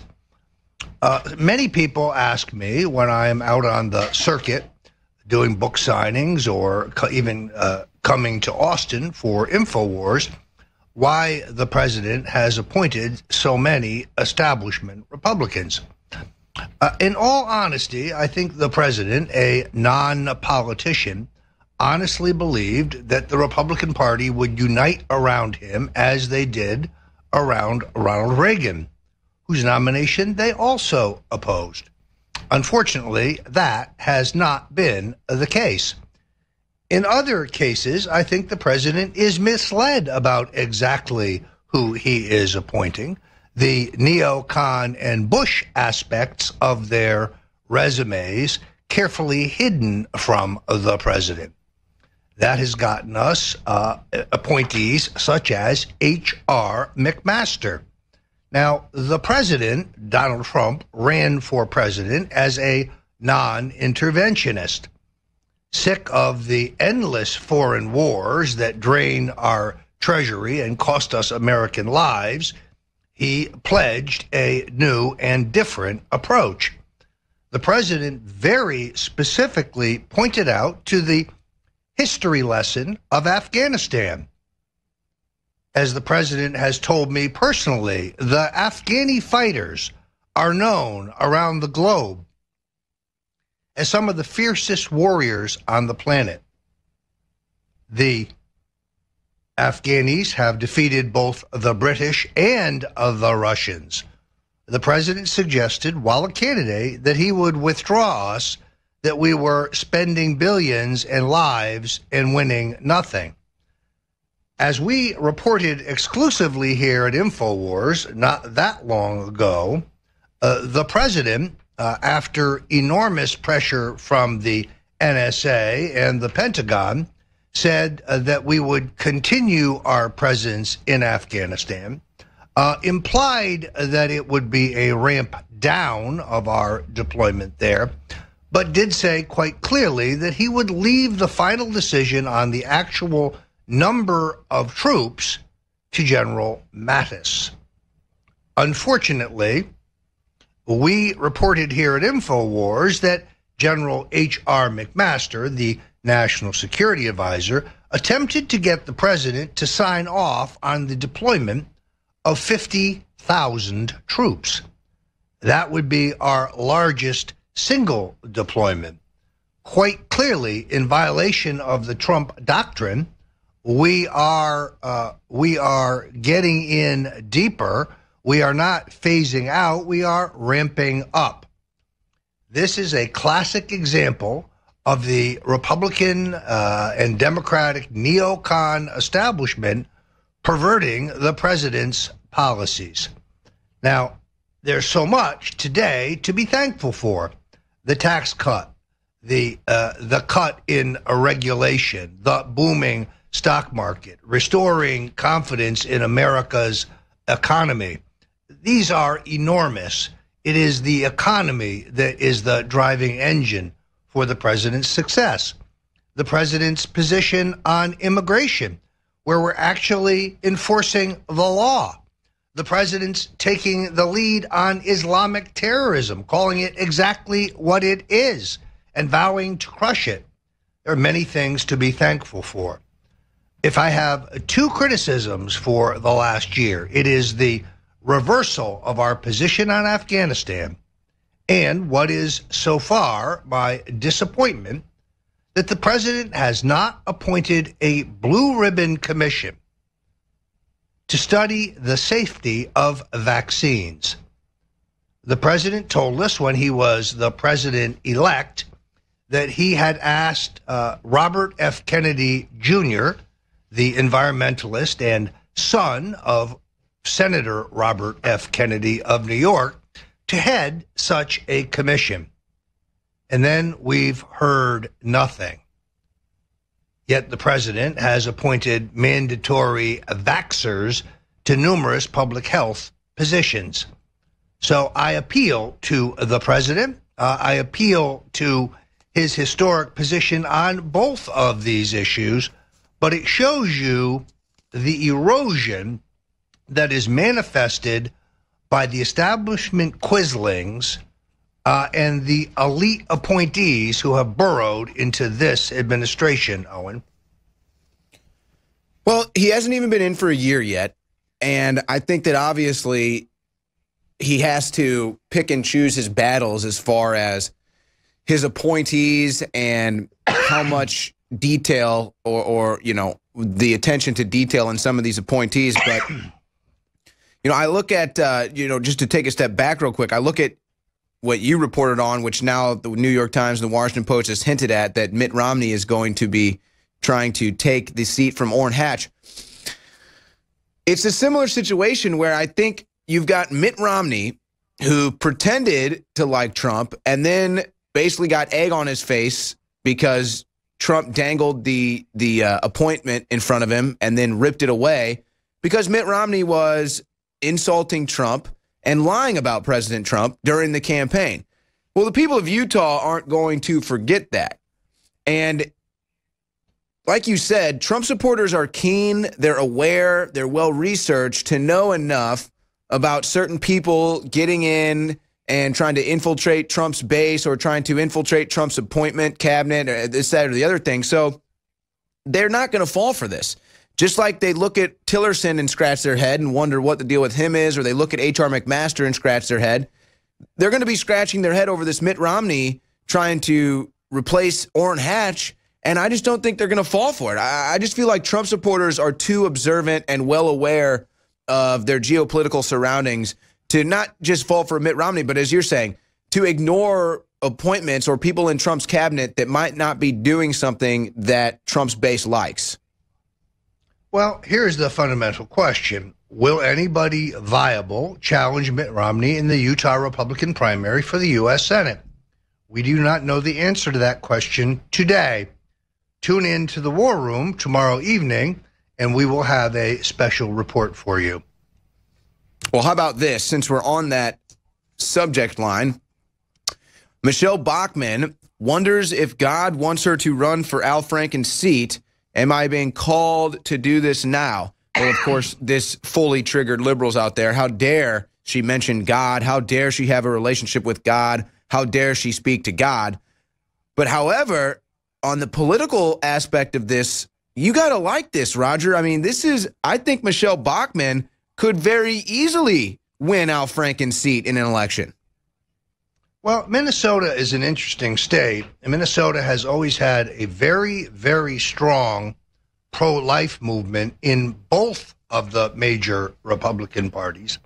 It is really has a reputation as a liberal state, but Donald Trump ran very strongly there and almost won in a shocker, and the state does swing. Michelle Bachmann is as far out of the Minnesota mainstream as Al Franken is. She's probably a bit too conservative for the state, but then for that matter, Al Franken was too liberal for the state. You could make the case that Franken stole the seat in a recount anyway against the more centrist incumbent Norm Coleman. But it will be interesting to watch. Minnesota, who'd ever thunk it? Just because we reported the Franken matter here first doesn't mean we made it happen. It only means that you get tomorrow's news today. We are the tip of the spear. We are the heartbeat of the resistance. We are on the cutting edge in the fight to defeat the atheistic, godless globalists and make America great again. You know, I think back, Owen, to the period in which Donald Trump was fighting for the nomination, and many who thought that Alex Jones's early and outspoken support was foolhardy. People like Glenn Beck, you remember him? He used to be kind of big in conservative media. I don't know what's happened to him more recently. I don't see his name very much. He was brought down to size. Others like National Review and others. And as I said last night, or I guess it was New Year's Eve, in our last end of the year broadcast, Alex Jones never once lost the faith. Even when the Trump campaign went through some of its bleakest days, even under the extraordinary attack that was marshaled by the mainstream media, even in the wake of the Billy Bush tape and the famous grab their you-know-what controversy, Alex Jones was never once despondent, never once wanted to abandon the ship. He was a stoic who insisted that Trump would win to the bitter end, and he was absolutely right. So I toasted him on New Year's Eve because I understand the extraordinary role that InfoWars played in Donald Trump's ascendancy for the nomination. I understand who votes in Republican primaries. I understand who turns out for the Republican caucuses. I know they hate this over at CNN, but it's the info warriors. We conducted a hostile takeover of the Republican Party, and we're all very proud of our role. As we have said many times, there is no Karl Rove in Trump world. Donald Trump is his own speechwriter, his own policy man, his own phrase maker, his own strategist. And he's damn good at it. He has a unique understanding of the media. People lose sight of the fact that whether he was in wrestling or on The Apprentice or in the beauty pageant business, he was always in the entertainment business. And Donald Trump understands that politics is entertainment, or more precisely, when a politician, or in this case, a political leader, ceases to be entertaining, well, that's when they start losing public support because they lose public interest for the platform, for their ideas. You can read about the extraordinary, unprecedented, come-from-behind victory by Donald Trump at the making of the president, 2016, how Donald Trump orchestrated a revolution. I think you'll particularly enjoy some of the photographs in this book. But if you want to know how Trump pulled it off, what were the circumstances for the greatest upset in American political history, it's all right there, Owen. I'm very proud of it. Well, I think that Donald Trump is probably the most talked about, most written about, most covered individual, ever. As far as, I can tell. Who else gets the type of coverage that he gets worldwide? Who else is talked about like he's talked about worldwide? Every country, every news outlet. You've seen the studies. You've seen the numbers. And that's because what he is doing is the stuff of legend, Roger. And I don't know if many people fully understand it yet or have come to grips with that yet. I know that this, again, triggers all those liberals out there, all the racists out there. But Trump is doing the work of legend right now, trying to restore the American economy that's been deteriorated over the years, trying to destroy the American border that's been deteriorated over the years, and bring back the American dream that's been deteriorated over the years. And he's actually successful. That's as if it's not enough that he's trying to do it. He's actually done it, Roger. Well, and Owen, this is a man who was elected president without spending any money on expensive polling, without spending any money on substantial paid television advertising or paid radio advertising. This is a phenomena unto itself. We're trained in American politics that those are the accoutrements of the national modern presidential campaign. But if you look at the way these numbers stack up, and by the way, I think Hillary's number is low, but that's the Washington Post for you. Well, you got to remember that David Brock, he's got to take his cut. Well, and as we learned today, that he put up $200,000 as bait to pay women who would falsely claim they'd been assaulted by Donald Trump. And they still couldn't get any takers because it's a lie. Climb back under your rock, Mr. Brock. That's right. Yeah, just to clarify the story Roger's talking about here, Hillary Clinton backer paid $500,000 to fund women accusing Trump of sexual assault and misconduct before Election Day. Susie Tompkins Bell, Clinton campaign donor for many years, gave the money to Lisa Bloom. And then, Lisa Bloom just says, I might have some women that have just gotten the courage, Roger. They just found the courage, didn't they? Well, there's a corollary story. This woman, I think, also funneled money through David Brock's phony baloney organization. Look, how do you spend $30 million in independent expenditure and lose? There was never any effective, in terms of size, independent expenditure for the president. That's because the special interests and the billionaire globalists who have been funding American politics in both parties wanted nothing to do with Donald Trump. It is his own personal wealth and his reach that provides his total independence. That's what drives the Washington establishment so crazy. You cannot buy Donald Trump. You cannot bully Donald Trump. Nobody puts words in Donald Trump's mouth, and nobody tells Donald Trump where he can and cannot go. That's why it's refreshing to have him just up the road here in Palm Beach, where his many friends can visit with him. It drives the White House staff crazy. Good God. He may give an unscheduled interview to the New York Times, for example. Owen, can you imagine that? Well, I'm thinking that this year we're going to see a phenomenon, Roger, where all these people, well, not all of them, Trump derangement syndrome is very real, and some people have fully committed to it. But I think just the average individual out there who thought A or B about Trump because they heard it on fake news is just going to become very turned off by it. They're not going to be as motivated. They're going to see that they're getting more money on their paycheck because of these tax cuts, so that kind of just like thin veneer of hatred for President Trump that kind of the fake liberals that just like to be trendy have been buying into. I think that goes away in 2018. I think it goes away. They realize that their effort and their thought and everything that they put behind it isn't really working out for them. And you know what? At the end of the day, they like getting more money on their paycheck too.